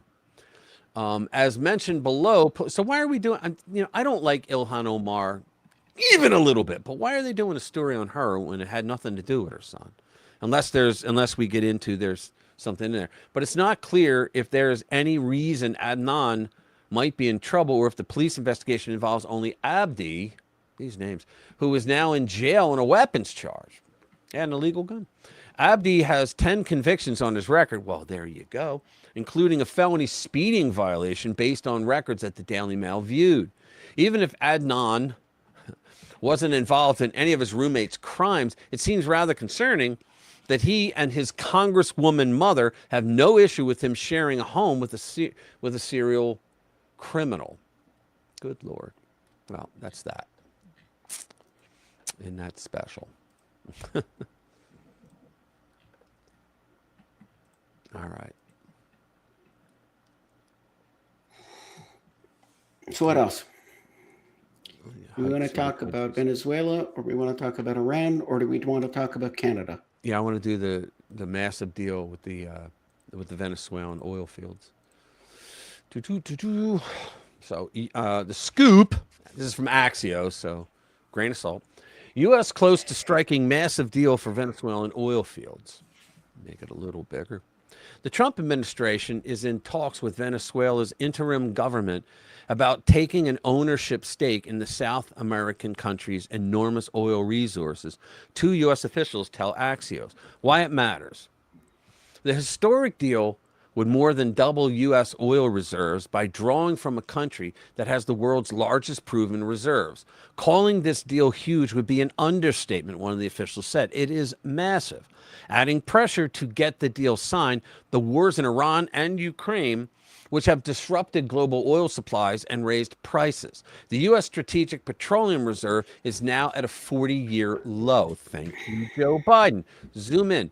Details are still being hammered out, but the discussions involve more than a dozen productive oil fields, not all of Venezuela's 300 billion barrels of proven reserves.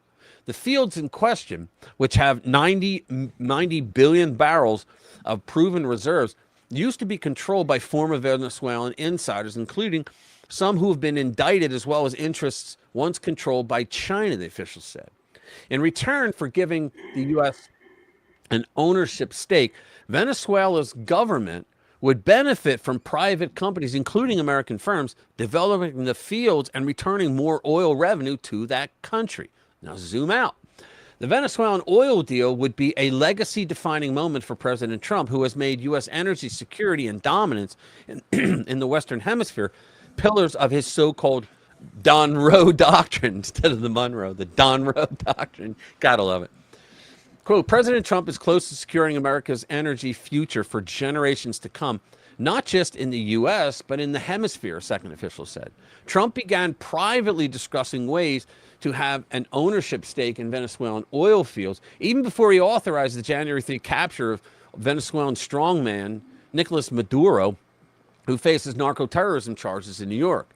Venezuela's oil sector fell into a relative state of disrepair because of the legacy of socialist mismanagement by Maduro and his predecessor, Hugo Chavez, after he took over in 1999. Now, behind the scenes, the talks have been spearheaded by U.S. Secretary of State Marco Rubio and Venezuela's acting president, Delcy Rodriguez. Last month, top officials from the state and defense departments met with their counterparts in Caracas to discuss more of the specifics. Deputy White House Chief of Staff Stephen Miller is also playing a major role. The administration is sensitive to accusations that Rodriguez would be giving away Venezuela's natural resource to the U.S., one official said. So, quote, we're going out of our way to show how this will benefit the people of Venezuela because it will. Okay, so they're getting their act together in Venezuela for once. That's what it sounds like. Says about the trade wars with Canada, and the numbers show. At least that's what it's saying. So let's do this one then.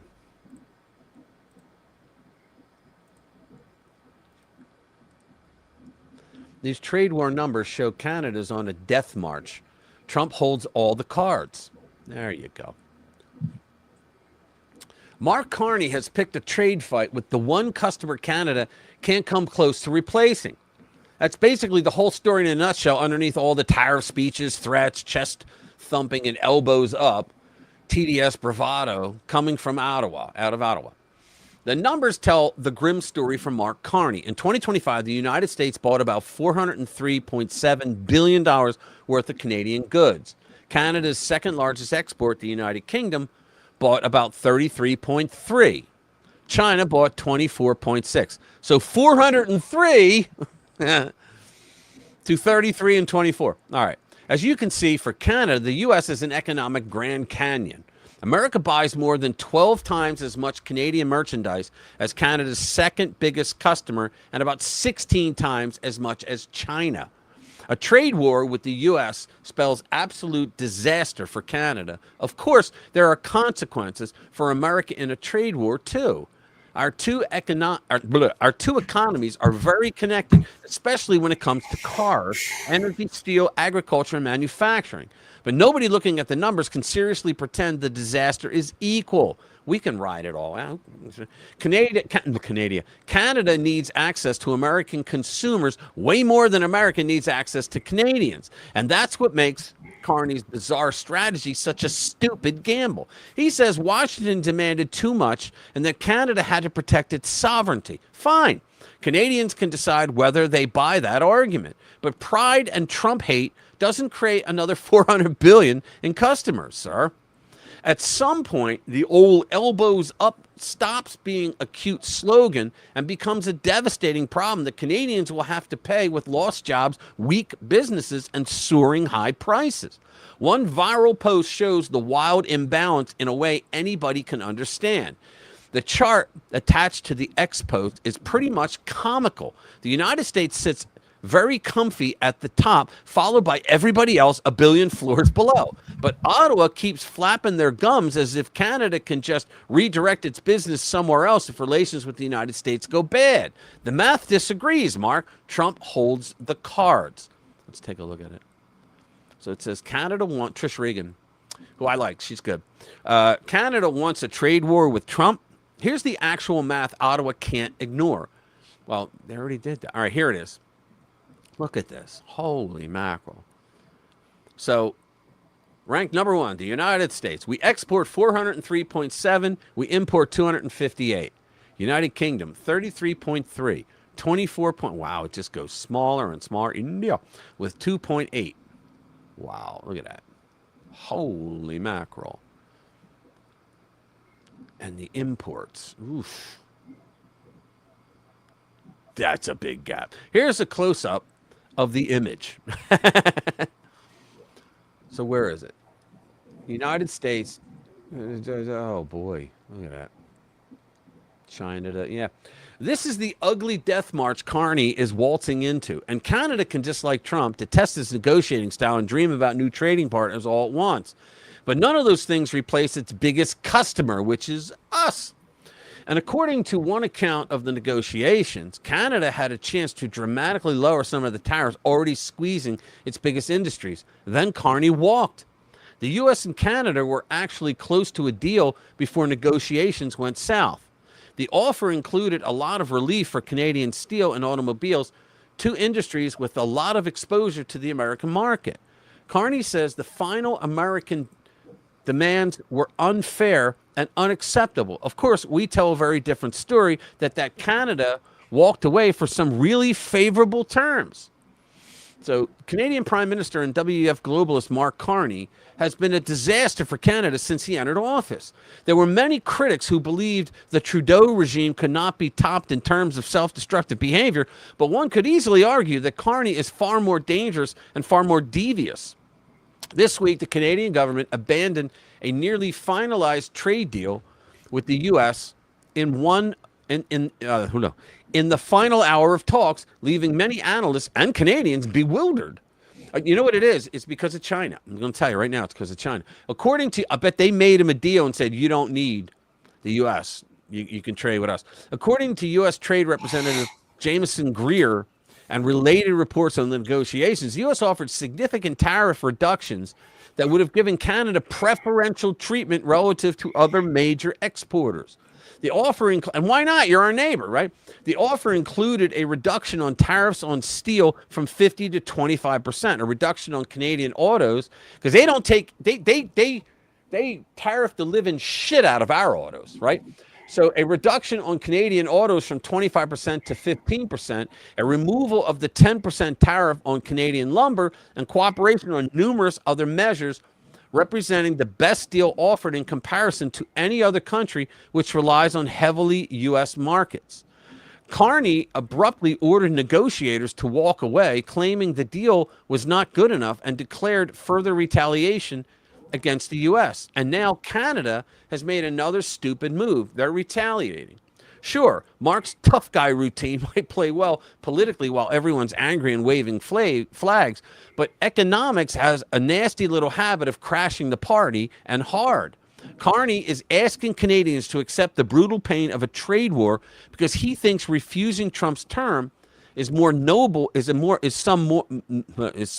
move and worth the price. a price he won't pay, mind you. The average people beneath him deal with that mess. Carney's selling the confrontation as some righteous defense of Canada. Canada now has a prime minister telling them that economic pain is their patriotic duty. Our response will be concentrated in sectors such as steel, dairy, appliances, agricultural equipment, pulp and paper, and electronics. Also include products that are currently subject to unjustified Section 232 and 338 tariffs. This is a focused response. A focused response. Yeah, focus, which you've been doing to us for years. Response to protect and defend our industries and allow them to compete with U.S. products in the Canadian market. In the coming days, we'll release details of these new tariff measures which will come into force the Tuesday after Labor Day. Let me be clear. We take this step reluctantly. Reluctantly because we recognize that some of these measures will raise costs and reduce choice for Canadians. Reluctantly because we recognize that some U.S. companies and some U.S. states are innocent bystanders in a dispute that they did not want. Reluctantly because this trade dispute is preventing Canada and America from doing so much good that we could do together. So then stop being a big pussy and say, okay, you win. Let's get back to making money. But at the same time, we take this step confident that it is in the best interest of Canada. I don't think so.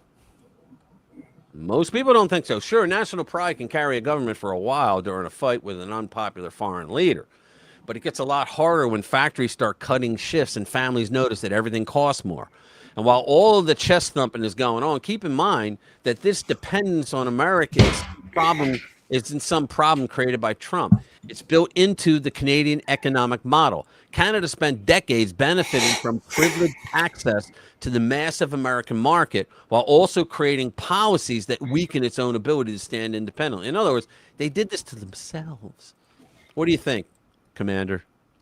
As soon as you hear any asshole say, let me be clear, yeah, everything that follows is complete bullshit. That is absolutely true. Yeah, that is so true. Huh. So, what's next? Remember the guy behind that hideous on Josh Shapiro, mayoral candidate? Jeez. Well, there's another one on Carney, but I just got so bored with that. Here we go. The DSA civil war is being fought in Wikipedia. Are you kidding me? Look at this. So the Democratic Socialists of America civil war is being fought on Wikipedia. All right. On July, who wrote this? It's Town Hall, but Theodore Kozels. All right. On July 11, the Wikipedia page was created for the National Political Committee, the governing body of the Democratic Socialists of America. All right. The ensuing power struggle echoed early Soviet infighting, although thankfully for America, at a much wimpier scale. The page initially featured the 9 caucuses represented within the NPC with brief summaries of their driving ideologies. Reformism, Trotskyism, Marxist-Leninism, just to name a few. Wonderful.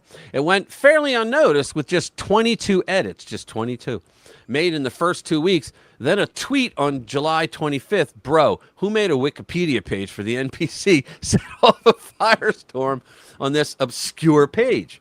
Over the following 3 days, 383 edits were made with fierce debate over who the true leftists are. It's easy to laugh off such absurd classifications, but this digital civil war reveals some uncomfortable truths for the socialist movement. The left still can't get along, and while the DSA might look like a unified organization built around figures like Zoran Mamdani or AOC, those prominent politicians stand firmly on the right of the most casualties in NPC.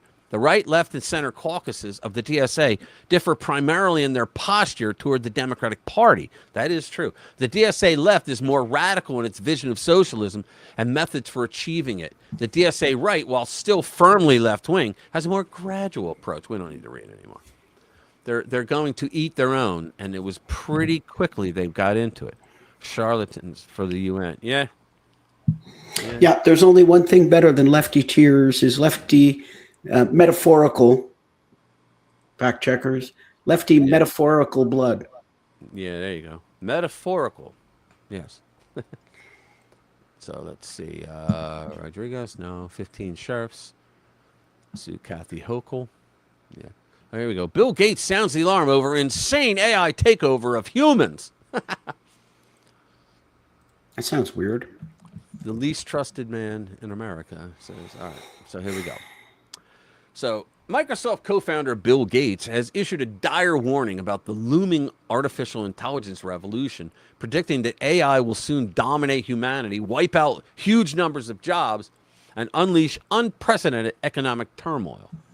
After years of publicly championing the technology's potential, Gates is now sounding the alarm about the consequences of allowing AI to advance without adequate safeguards. In a lengthy new essay, the billionaire warned that humanity is rapidly approaching one of the most disruptive periods it has ever faced. Quote, AI will either be the greatest equalizer ever invented or the worst source of injustice. How about it's going to be neither? Even under the best circumstances, he continued, the transition of this new AI era will be one of the most turbulent times in human history. However, Gates says he has been stunned by what he describes as a lack of urgency surrounding the threat. I am in a state of shock that I'm sort of the first one saying, this is crazy, this is insane. I'm just deafened by the silence. Gates warns that the coming transformation will be fundamentally different from previous technological revolutions. Historically, technological advances have eliminated certain occupations while eventually creating new industries and jobs. Just like this one will. Gates now believes AI could break that pattern. Rather than merely automating particular forms of manual or repetitive work, AI is increasingly capable of performing tasks across virtually every sector of the economy. There isn't a job that isn't affected, Gates warned.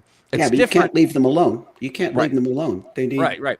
It's different not because the speed is different, but the breadth is what makes it utterly a unique moment in evolution. It is a unique moment in that it has exponentially grown like we've never seen before. I mean, the rule of 18 is way out of sync right now. The warning comes as AI systems continue rapidly expanding into areas once considered largely protected from automation, including professional and white-collar work. Gates also fears that mass displacement could trigger a furious public backlash against the technology. What is the backlash going to be as these jobs go away? It'll make the data center thing look like nothing, yet Gates is not calling for AI development to end. Of course not. I mean, we just had, I think it was Elon who said recently that he has serious dilemmas with himself, and that he is pushing his AI grok knowing that it's going to cause harm to a lot of people. And see, a lot of people that don't like AI, which I understand that. I mean, I like it, but I mean, I understand people don't like it. I get the reasons why too. But unfortunately, the way it is whoever wins the AI war wins the century. And when you win the century, it means that you're the top dog and you get to act like Trump. That's what it means. And so that's why everybody's pushing for it. So Bill Gates finally came out on the side of the people for once.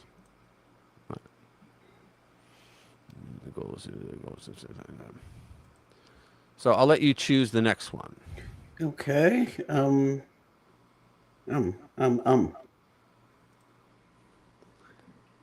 Let's see.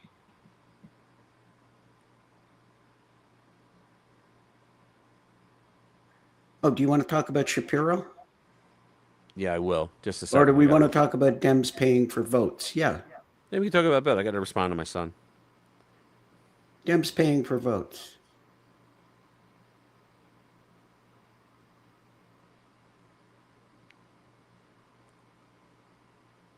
Or then we got another Dem Civil War story in San Francisco. Okay. That might be good.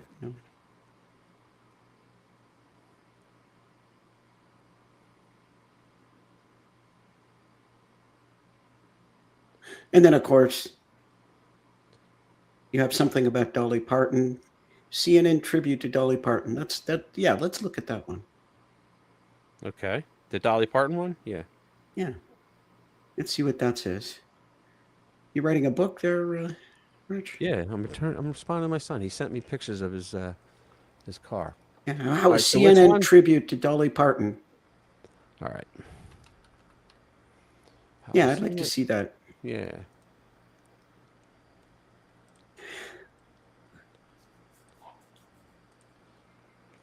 All right. How a CNN tribute to Dolly Parton resulted in an embarrassing oopsie. Okay. Tributes to the iconic Dolly Parton continue to come in from all over the globe in the aftermath of the announcement of the beloved Tennessee native's passing on Tuesday at the age of 80. The libnuts are out there all over social media saying she was a liberal, she wasn't a Republican, she wasn't a conservative, she was nothing. She went out of her way to say, I am not political at all, I'm just an entertainer, and she was smart to do it. As we previously reported, though, Parton had given glimpses into some health battles she'd faced in recent months after having to scale back public appearances. It wasn't known until after Tuesday the extent of what that legendary country music singer and philanthropist had been going through. After bravely facing a brief battle with cancer, Dolly departed her earthly life today at the Vanderbilt Ingram's Cancer Center, surrounded by loved ones, her publicist said in a statement. It still doesn't seem real that she's gone, and honestly, the world just doesn't feel the same now that Dolly Parton is no longer here to help light it up with her special kind of sunshine and paint it in all the beautiful colors of the rainbow with a touch of glitter and rhinestones, of course.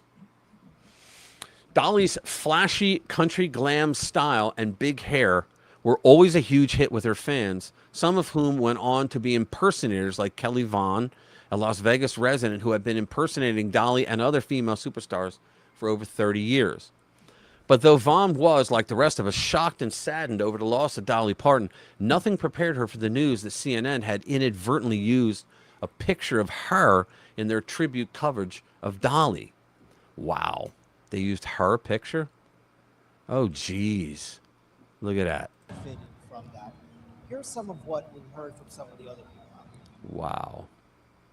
So they used a picture of someone who was not Dolly. Of the impersonator. Yeah. Why would they do that? Were they stupid or did they do it intentionally? Rick Beto did a great tribute to Dolly. Oh yeah, I will. It was my younger son.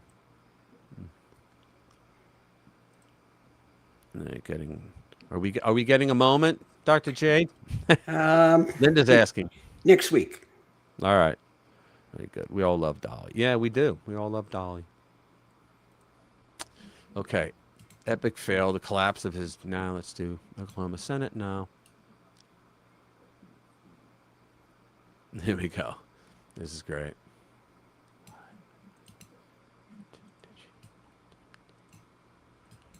All right, 24 states now suing Trump administration for securing elections.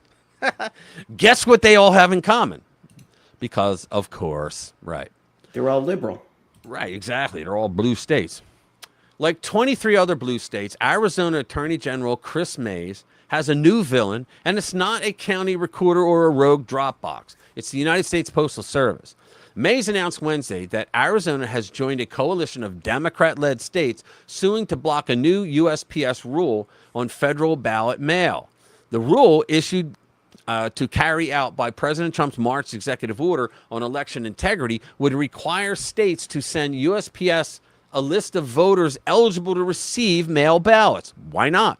The Postal Service would then deliver those ballots only to people on the list and only in envelopes that meet new design and barcode standards. See, this is because the Democrats, Nancy Pelosi specifically, sent millions and millions and millions of ballots out in 2020 to people who just never asked for it. And so when they went around grabbing, like they had operatives going around grabbing ballots that they knew nobody was going to use because they know who always goes in to vote and who doesn't. Right?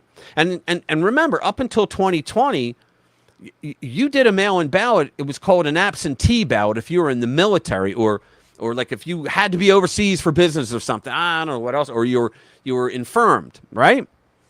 But the mail-in ballot was something new, and they just sent millions out because that's how they flooded, the votes up for Biden. They used all these ballots that they knew nobody was going to that nobody was going to fill out.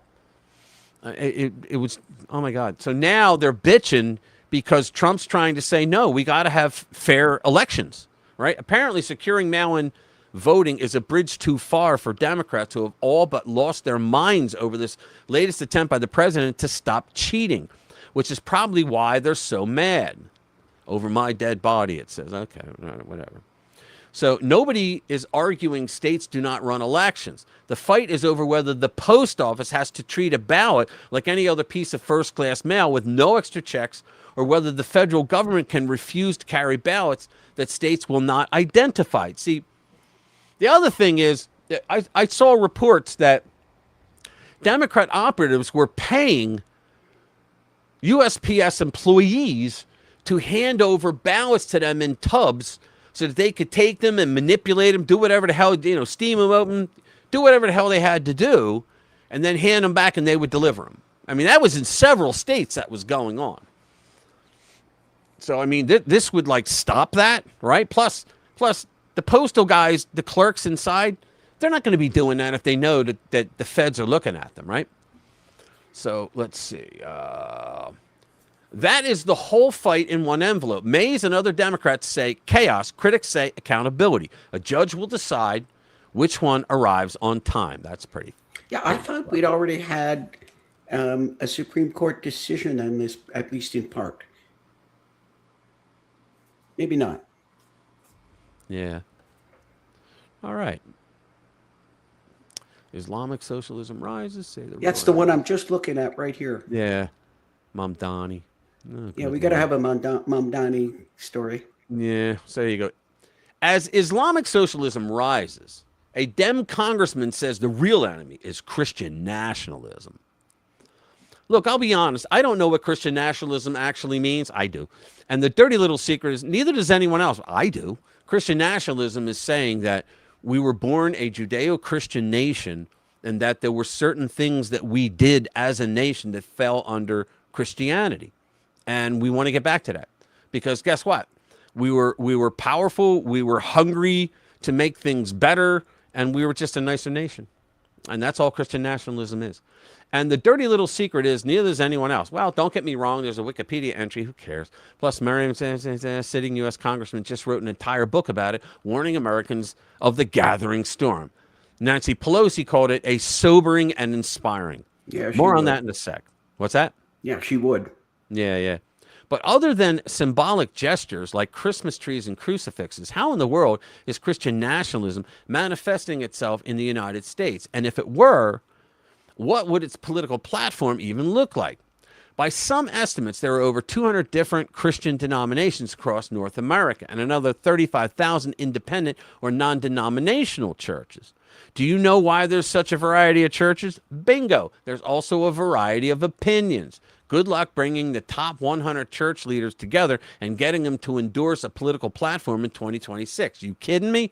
Abortion, capital punishment, taxation, border security, and LGBTQ rights. Do you really think there are thousands of different churches with thousands of different theories on how to be a good Christian, yet a consensus exists on the most divisive political issues of our day? Sadly, America's top 100 church leaders probably couldn't agree on more than a handful of bullet points. And besides, if Christian nationalism prevailed, how would our lives actually change? Are there any contemporary examples? Well, in England, a Christian nationalist country, is England a Christian nationalist country? It has an official state religion, the Church of England. There's also St. George's Cross on the English flag. Elsewhere in Europe, Switzerland, Sweden, Finland, Germany, Austria, and Denmark all levy a church tax on their citizens. Yet in Europe, it certainly doesn't seem like Christian nationalism is spiking public discord. It appears to be something else. Look at this, they're torching. Look at this. Easily 7, 8 fire trucks, if not more, have arrived on the scene, along with the fire inspector. You can see up. Oh, wow. That was it? Okay. There's another one, Eiffel Tower.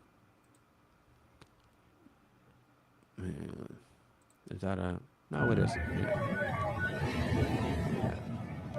just setting fires everywhere, you know, Muslim mobs, you know.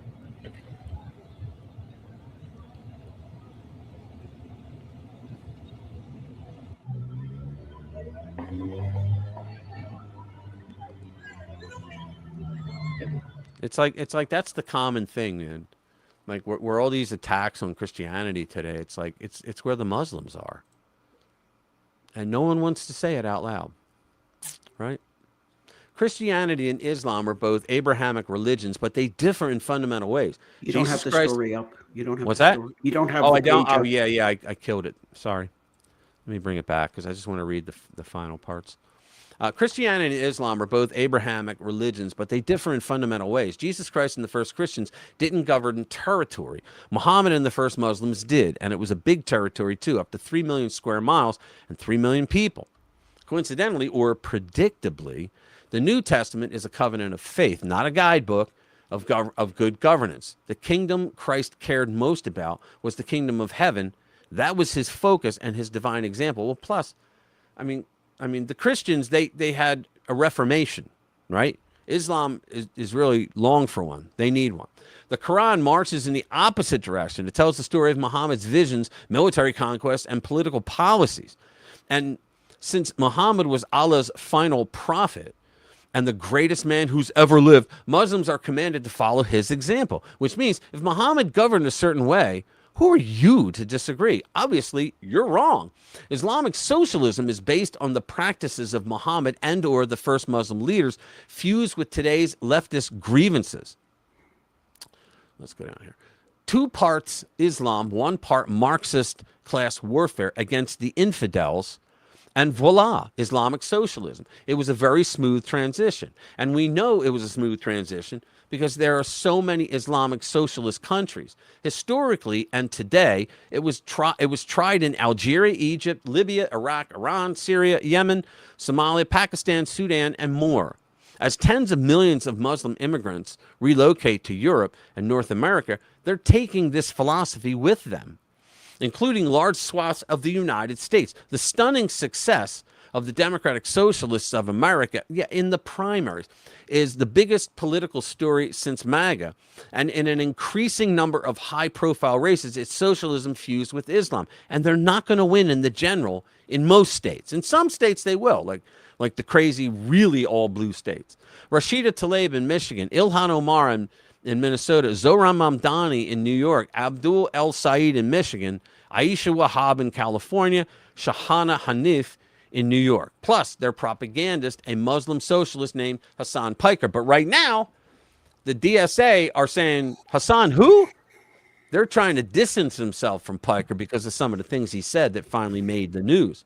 Meanwhile, where the heck are the Christian nationalist leaders? Anyone know? Exactly. Because I'm looking everywhere on Capitol Hill for them, and they simply don't exist. Can't find one anywhere. Is it supposed to be President Donald Trump? You know, that Christian nationalist leader with a Jewish daughter, Jewish granddaughter, and the vice president who has a Hindu wife? Fun fact, over the last 25 years, 80 or so Americans have died from bear and shark attacks.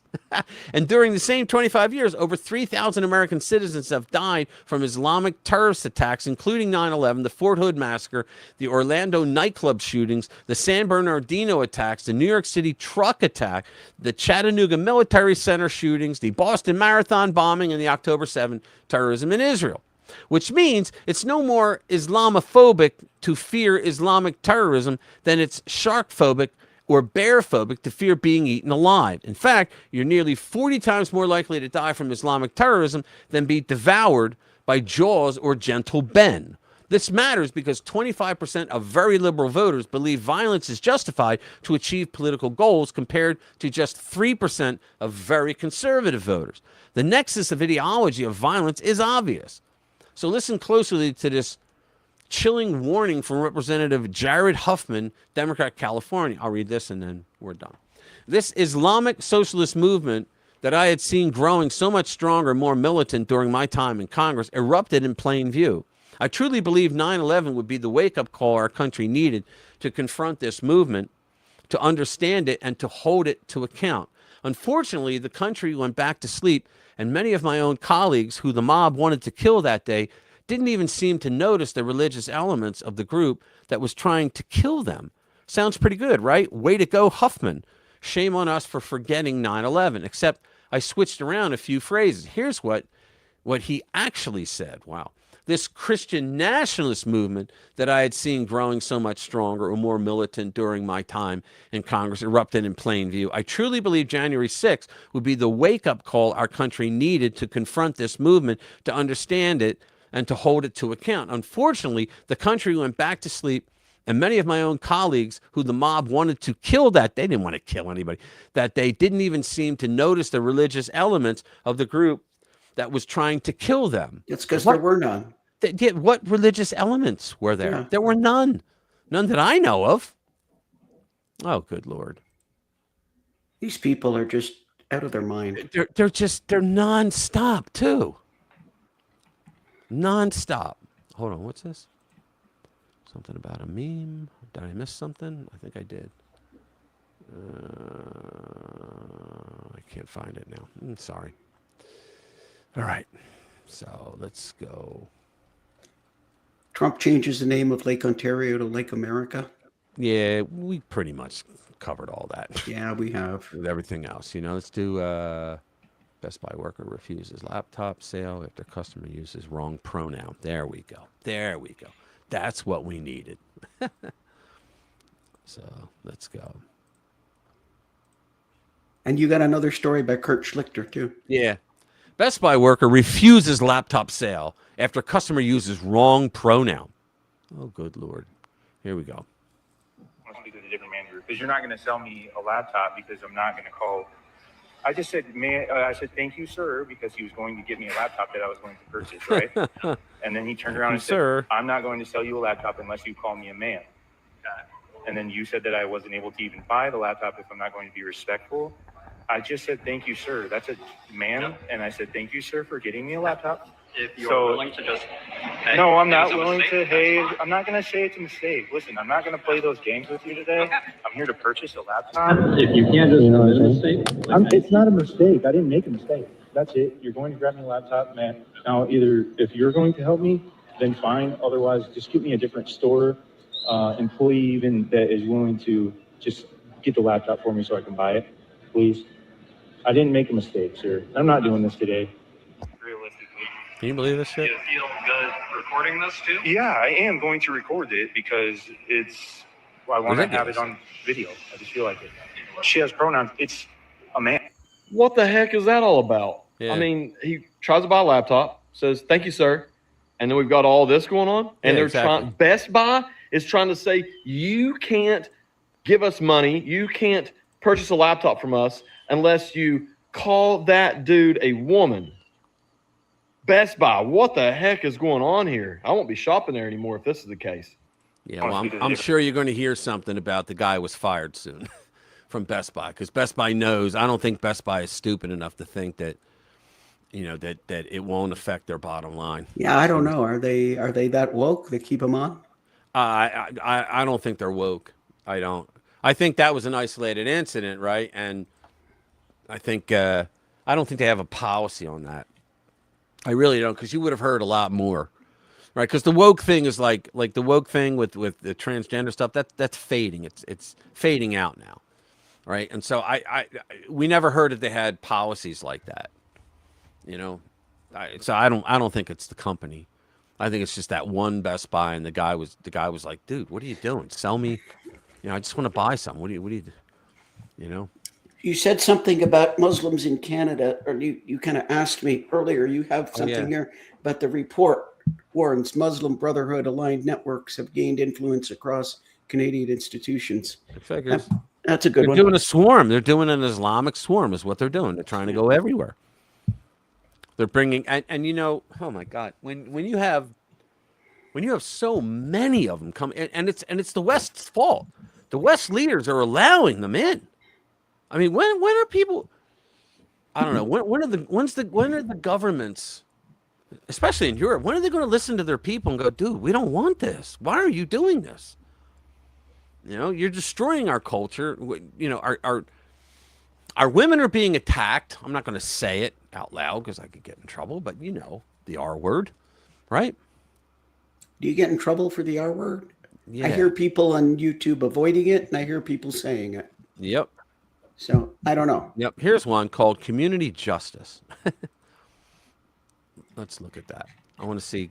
Is there a? Oh, there's probably a commercial. Sorry. This trick with Vic Yeah, there Vapor is. Rub will get rid of all the mucus stuck in your lungs. Watch Sorry. until the end. Did Here you we know go. that cigarettes? Okay. Edison Medicine. Officer Gary's like, put the knives down or I'm going to bless you with some Tesla, and booyah, ends up riding the lightning. To Community taking hot justice. doses of lettucillin. And it looks like the manager's about to Lettucillin. come out and go, you want to speak to the manager? Speak to these flesh nuggets. And much more. Oh. Tune in to Non-Essential Commentary Daily. And thank you for watching. Oh, yo. Yeah, we can't watch. Sorry. Can't play any more of that. Wow. What I didn't was watch up to that? that part. I thought it was funny. Yeah, it was wow. Sorry. Fired, yeah. Fired. Exactly.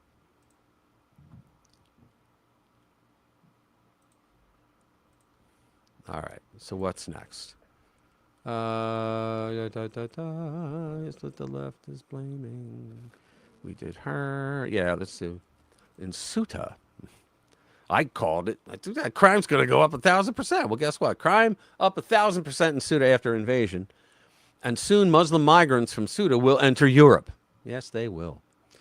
All right. When 80,000 Muslim migrants invaded the Spanish territory of Suta, that's what we call it, through Morocco, the Sanchez government refused to declare an emergency because mass migration wasn't classified as an emergency. 3 weeks later, PM Pedro Sanchez came back from vacation and announced that he will declare a national security crisis under a single command. And by then, it will be too late. Despite initial promises from the prime minister that all the migrants would be returned, many thousands of the invaders have remained behind. Some sources estimated the number of remaining invaders who have occupied beaches and overrun entire areas at only 8,000, but Spain's Ministry of Health is sending 45,000 doses of vaccines to deal with the migrant outbreaks, including 10,000 polio, chickenpox, and diphtheria, tetanus vaccines, and 15,000 MMR vaccines, suggesting that the true number may be between 10,000 and 15,000. What the vaccine regime reveals even more than the numbers is the fact that they're staying. The fiction that the migrants will soon go back is falling apart. There would be no need for over 1,000 or 10,000 vaccine doses for the migrants if they were on the verge of being deported back home. MMR vaccines with the second booster shot operate on a 4-week schedule. The chickenpox vaccine is spread out over 2 months, and the polio and diphtheria tetanus vaccines operates across 6 to 12 months. The Spanish government expects thousands and perhaps even a full 10,000 migrants to stay for at least a year, which means that they will probably never leave. Why would they? If you're not forced out. The new unified command is preparing to seize housing for the migrants. See what they do for the rest of the year, which means that your citizens got to pay for it, which means that the government expects the occupation to continue until at least then. Meanwhile, why do you have to buy anything from? Sorry, we don't have a spare room in the entire place. Gonna have to leave. Oh, we'll stay on the beach. Well, you know what? We're shutting the beach down. Meanwhile, crime in the formerly quiet territory has soared. According to a police union spokesman, the number of calls regarding crimes being committed increased 1,000%. Quote, normally you get 20 or 30 calls a day to report crimes, and that number increases on weekends. But we're registering more than 200 calls every day. What we're experiencing is overwhelming. Women and girls in particular have become targets. But even law enforcement isn't safe with an off-duty civil guard officer beaten and robbed by 5 Moroccans at a gas station. Officers are working 16-hour shifts, sleeping on base, and then going back to work, and it still isn't enough. Quote, Suda cannot normalize robberies, brawls, sexual assaults, and attacks on members of the state security forces, a police union spokesman complained. Unfortunately, it already has. This is crazy. Prime Minister Sanchez, who famously wrote a New York Times op-ed titled, "I'm the Prime Minister of Spain. This is why the West needs migrants to promote his policy of legalizing 500,000 illegal migrants, helping spur the invasion, has been running out the clock by offering meaningless reassurances and delaying any emergency intervention until now." As Spain's former head of immigration, Ramon Codevella from Ceuta, pointed out, under the law, quote, after 31 days from the application date, undocumented immigrants have the right to go to the Spanish mainland.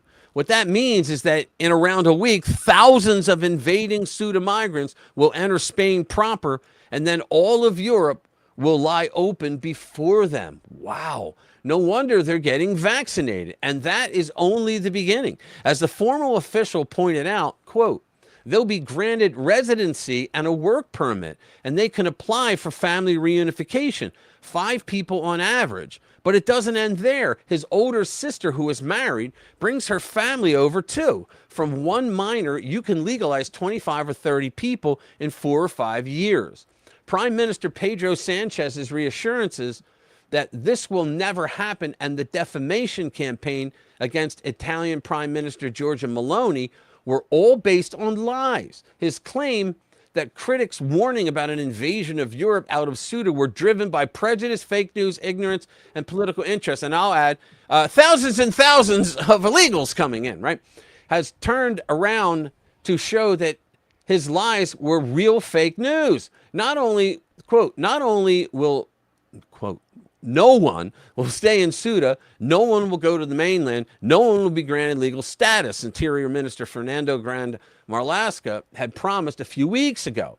Now the Sanchez government has begun testing the waters by proposing to bring at least 500 female migrant minors from Ceuta to the Spanish mainland. Migrants routinely claim to be minors. There is often no way to know whether it is true or fake.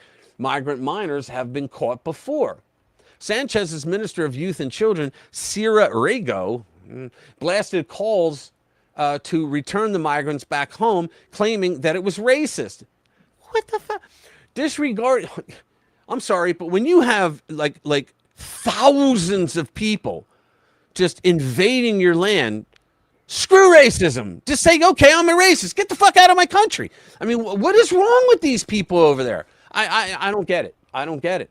Disregarding her warnings, a large Ceuta protest rallied with calls to expel all the migrant invaders back to Morocco, chanting, I don't want invaders, I want my freedom, and calling for the resignation of the pro-migrant open borders Sanchez regime. Now, I wonder who told them to say all that. Elma Saez, whatever, Spain's Minister of Inclusion, they have a Minister of Inclusion and Migration, insisted that migrant minors would not be deported. Quote, that is not the kind of country we are. We shove it right up the ass of our voters, our constituents.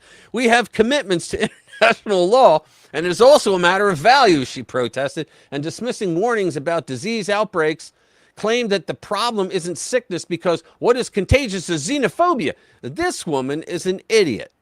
Meanwhile, the Sanchez government has continued insisting that the campaign that led 200,000 migrants to plan to invade Spain had nothing to do with the Moroccan government, while appearing to blame Israel and Russia.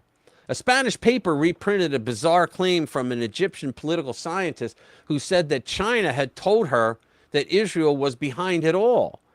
And as for Morocco, Minister Saez claimed that Morocco was a reliable partner and insisted they didn't know, just as we didn't. The one thing that everyone has avoided discussing is the Islamic motive for the invasion. Then the Moroccan Minister of Islamic Affairs cited the sacred struggle to liberate the occupied cities along the Atlantic Ocean while referencing the Islamic, this is all horseshit, referencing the Islamic history of Ceuta and its connections to Muhammad. Yeah, because you conquered them. The Islamic history. You guys conquered them. You murdered lots of people. This was never simply about migration. It was about jihad. Holy crap. Good story. What the hell? Seriously, man. What the hell? Oh. Okay. I was asking about the Supreme Court said something about the mail-in ballots. You do have a story here in the top of the page. Liberal judge lifts injunction. Oh yeah, against Trump. Yeah. And then another one just put another one on it. And this, I'll tell you why this happened, but another one just put it on again. You know, so this is not the B. Liberal judge lifts injunction against Trump's mail-in ballot after a rebuke from Supreme Court. Look at Clarence Thomas. Another day, another big win for President Trump. So Judge Indira Talwani lifted her nationwide. She's a district judge and did a nationwide injunction, right, against President. She's not allowed to do that. And the Supreme Court already scolded. What was his name? He's been out of the news now. Begins with a B. Boasberg. Thank you. When they specifically, jumped on Boasberg, and even he did it again too. But these judges are just out of control. All right, against Trump's election executive order allowing USPS new mail ballot rules to take effect after the Supreme Court's ruling on Monday. I think it was 6-3, the usual, right? Talwani said the voting rights groups may have stronger standing arguments than the states whose injunction SCOTUS stayed, but she concluded SCOTUS's rightness reasoning still applies and compelled her to lift the injunction. Okay. So she tried to save face, in other words. The district judge was compelled to rescind her injunction after the Supreme Court's ruling earlier in the week. There we go. Look at him by the mailbox. I love it. Yeah, boy. Supreme Court clears the way for Trump's order that restricts mail-in voting. Yeah, exactly. I think it was 6-3. Yeah, of course it was. Forward troops, always with the children. Yeah. They're letting 500 minor. Yeah, really. The sick pedos. Yeah, maybe. I don't know, man. That's crazy. Yeah, who are they selling them to? Yeah, exactly. Exactly. Yeah.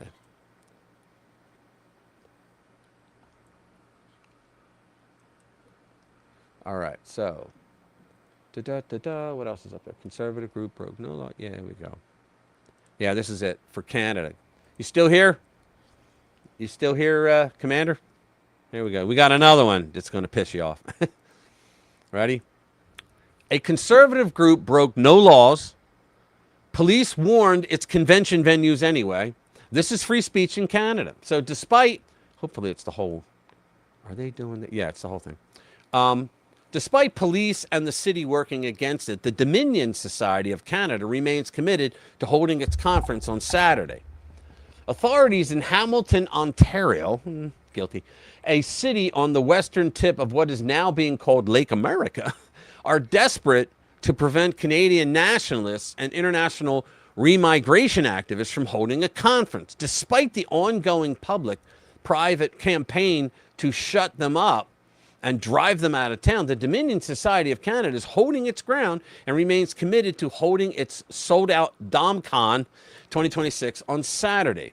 They could not stop us. The weeks-long anti-hate campaign to prevent the conference from happening largely relies on claims from a report issued by the Canadian Anti-Hate Network, a leftist organization chaired by Sue Gardner. That's all you need to know, a leftist organization. Gardner is a liberal who previously served as executive director of the Wikimedia Foundation and as head of Canadian State Media's English language website. Okay. Con, which plays the Southern Poverty Law Center's game of painting critics of mass migration, gender ideology, and LGBTQ extremism with the same brush as bona fide neo-Nazis, characterizes the DSC as a white nationalist organization that uses propaganda and political campaigning to promote mass deportations on the basis of race, ethnicity, and religion. How about on the basis of they're ruining your country? Yeah. It was, oh, damn. It was a full article earlier. Sorry, guys. But I think we get the point. Let's see. Yeah. Her spawn are everywhere. Yeah, that's right. They are everywhere. Crazy, huh? All right, so let's take another one. Let's do another video. If people lagged in real life.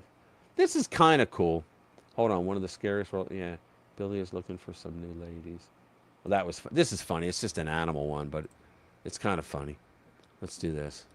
Billy, who's a goat, is looking for some new ladies. All right, here we go.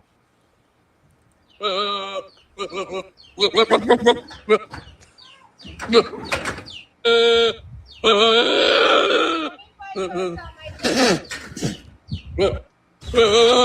it again.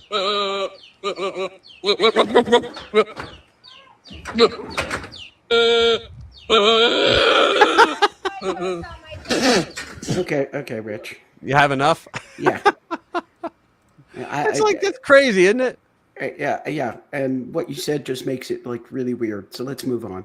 What did I say? You said something about I'm looking for ladies. So well, that's what the headline said. Yeah, well, I just read the freaking headline. Yeah, and it just makes it like very weird, and I do not want to think about it. Okay. BLM activist says reparations must be cash only. Yeah, here's one. A BLM activist says that reparations must be cash only. They're getting pretty demanding now, aren't they? Wow. All right, here we go. So 40 acres and a mule, we're past that now, y'all. It's 2026. We need that. We need our reparations in cash. No, we're not giving it to the government to do nothing with the programs or nothing like that. Like one of these senators, I forgot what, I think it was the senator of South Carolina, who was out here saying, oh, we need to give, the only way we can do reparations is by giving it to the counties, and then we're gonna district. No, we're not playing with y'all, because we already know that y'all. wait a minute, you're not playing with y'all. Who the hell are you? What power do you have? And so you're going to argue that people who never owned slaves should have to pay money to people who were never a slave. And please don't tell me that bullshit that slavery made people today not as well as they could have been. There's too many. There's just too many successful Black Americans. I mean, stop playing that game. We're not playing with that no more. We want our reparations directly. We want it directly in our accounts. Okay, 500K each. No, you We're ain't not getting doing the fucking 40 acres and a mule. We need our cash. I think 40 acres would be more than that money. In our land. We need the 40 acres in cash. You know what I'm saying? You see that? So now they want 40 acres in cash. And I would do what Reagan did. I'd say, okay, fine, we'll give you the money, but then it's over. It's over. No more affirmative action, no more contract set-asides, nothing, because you've been repaired. Nothing. And the cash. We need both. We need both. Yeah, well, we need you to go away. I would have a different approach. That okay, well, you think you are entitled to reparations? Don't you think that should come from the people who originally enslaved you? How about going over to Guyana? Yeah. Start there. They were like huge in the slave trade. Oh yeah. Well, you know, there is not at that time. There were no Europeans or Americans that went into the jungle. Right. They couldn't have, because they would have died. It's just until quinine came along. Yeah, and the fact of the matter is that you can't. I mean, in the United States, you can't punish the children of someone who offended. And they say, well, you're still making money. I don't make anything from slavery. In fact, my family, both sides, didn't come to America until after 1900. You know, so I had nothing to do with it. So why do I got to pay? Right? I mean, come on. And plus, they want you to think that like everybody had a slave, right? It was less than 1% of people in America that owned slaves. Less than 1%. And it was all Democrats. You want to get reparations? Go right ahead, but get it from the Democratic Party. And the Democratic Party can't get it from us taxpayers. Sure, do it all you want, but do it to the people that actually enslaved you. That was the Democratic Party. I'd say go back to the tribes in the West Coast. Well, the Ashanti and the Yayo, they were the ones that did a lot of the trading. Yeah, and I guess the Dahomey. Yeah, they traded mostly with the Arabs until. And the Arabs was good business because they would beat their slaves to death. They would work, in other words, work them to death and beat them. Whereas and you know, a lot of people say, oh, so you think it was better you an American? Say, no, slavery sucked. Slavery was not a good thing, but it was not an American thing, and it was not a white person thing. Slavery was the first profession. The second was prostitution. So the first profession was slavery. Think about it. Every single society on earth had slavery. And we were not the last ones to end it. There's still slavery today. Go ahead. The oldest profession in the world, apple picking. Yeah, well. It's a joke. Come on. I know. Come on. Come on. Lighten up. Oh, my God. What an audience. What do you mean lighten up? Lighten up. Lighten up. What an audience. Tough audience, man. Let me see. Did we do the security fails? No, we didn't. These are security fails. These are the videos? Yeah, it's a video. Yeah, we did a bunch of video fails. Well, did we do this one? Yeah. I don't think so. Yes, we did. We did? I promise you. Oh, okay. There you go. Promises. So let's see. Community justice. If people lagged in real life. Yeah, we haven't done that one. Looking for some new. Let's do that one. It's interesting. All right, let's bring it back. Okay. Here we go. It's kind of interesting the way they filmed it. Some of it's funny. I just thought it'd be interesting to watch. Ready?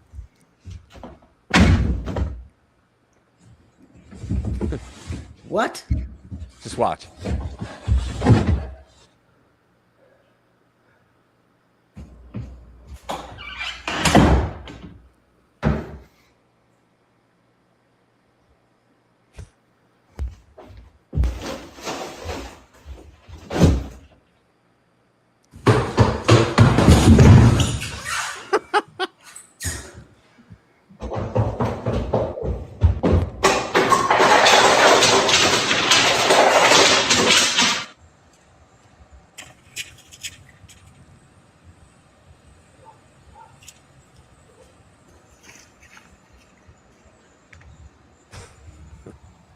This guy did a good job.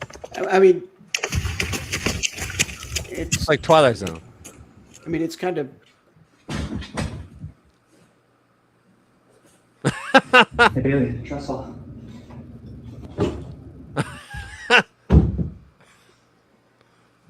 Some of it's kind of funny.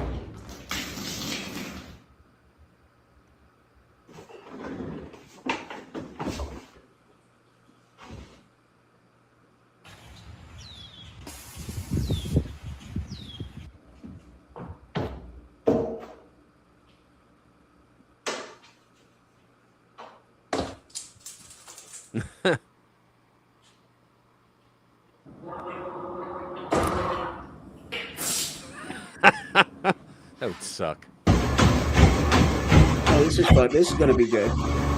He's outside. Okay. I love you.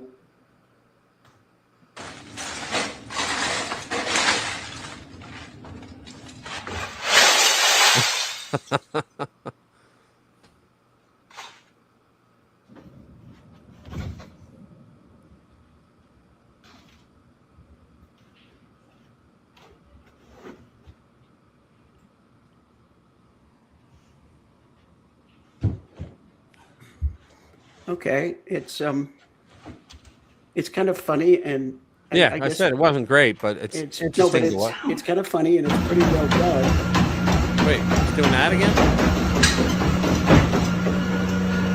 Now, what is your complaint this time?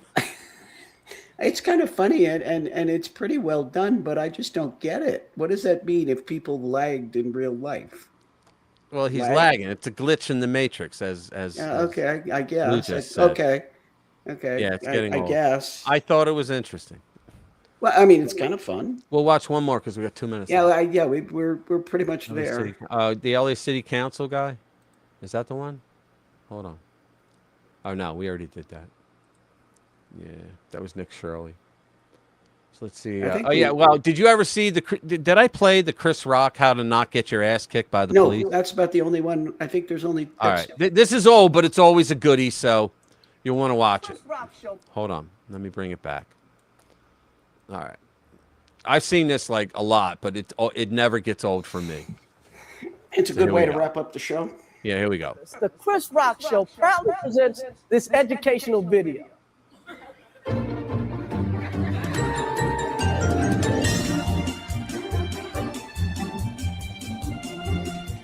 Have you ever been face to face with a police officer and wondered, Is he about to kick my ass? Well, wonder no more. If you follow these easy tips, you'll be fine.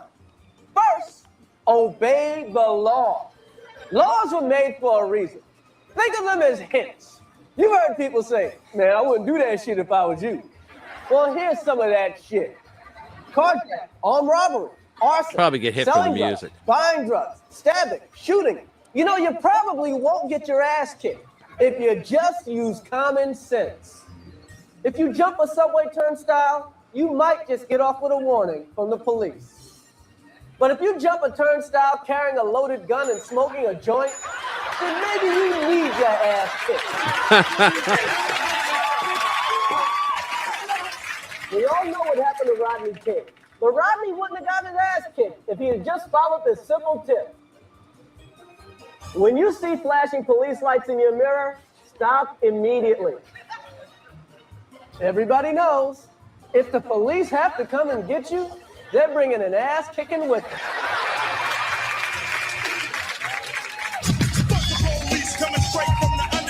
Here's a no-brainer. If you're I'm gonna get listening hit to for loud that, rap too. music, turn that shit off. Blasting fuck the police while you're getting pulled over by the police is just ignorant. When an officer approaches your car, be polite. Is there a problem, officer? And stay in your car with your hands on the wheel. What the fuck do you want, motherfucker? Unless you want your ass kicked. Want to give a friend a ride? Not so fast. Your friend might be crazy. Now, before you let your friend in your car, ask them these questions. Do you have a gun? Do you have drugs? Do you have any warrants? And in case you do get pulled over by the cops, License and registration, please. remind your friend to do this one thing. Shut the fuck up. Man, don't give him shit. What the fuck you want?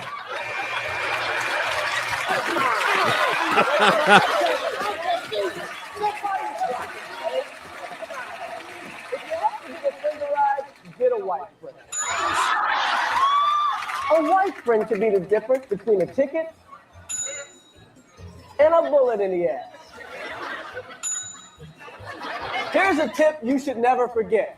If your woman is mad at you, leave her at home. Because a mad woman will say anything. He got weed! He got weed! See the guy? If your woman is mad at you, there's nothing she'd like to see more than you getting your ass kicked. What did she say about him? He got weed. He got weed. Oh, okay. Well, let's review. Obey the law. Use common sense. Stop immediately. Turn that shit off. Be polite. Shut the fuck up. Get a white friend. And last but not least, don't ride with a mad woman. If you follow these simple pointers, you probably won't get your ass kicked by the police. Yeah, now I'm gonna have to delete that whole segment. Yeah, because we're gonna get hit for massive stuff. Yeah. Even if it's just a few seconds? Yeah. They hit you for any. If anybody has a content ID on the music, they hit you. But it was just funny. How does that work then when they get covers? They get guitar covers, they get drum covers, and you get the whole well, then song. the original person, you can't have a. I don't think you can have a content ID for a cover unless you get permission from the original these music people, writers. I don't see these people getting permission. I don't know for sure, but they put out. Well, then they don't get monetized. That's the point. I mean, they're not gonna block. They're going to say you can't get monetized. That's okay. So they can still do it. You just don't get monetized. Well, yeah, you just don't get monetized. Oh, okay. You know, in other words, they send all your money. You know how crazy it is? I did a video called "The Fall of the Crown," and it was about when Tulsi Gabbard came out and gave up all the info on Obama, and I did a video of Obama and everything that he did, right, showing him in prison and all that, right? And the song I wrote, and I have a content ID on it. Right.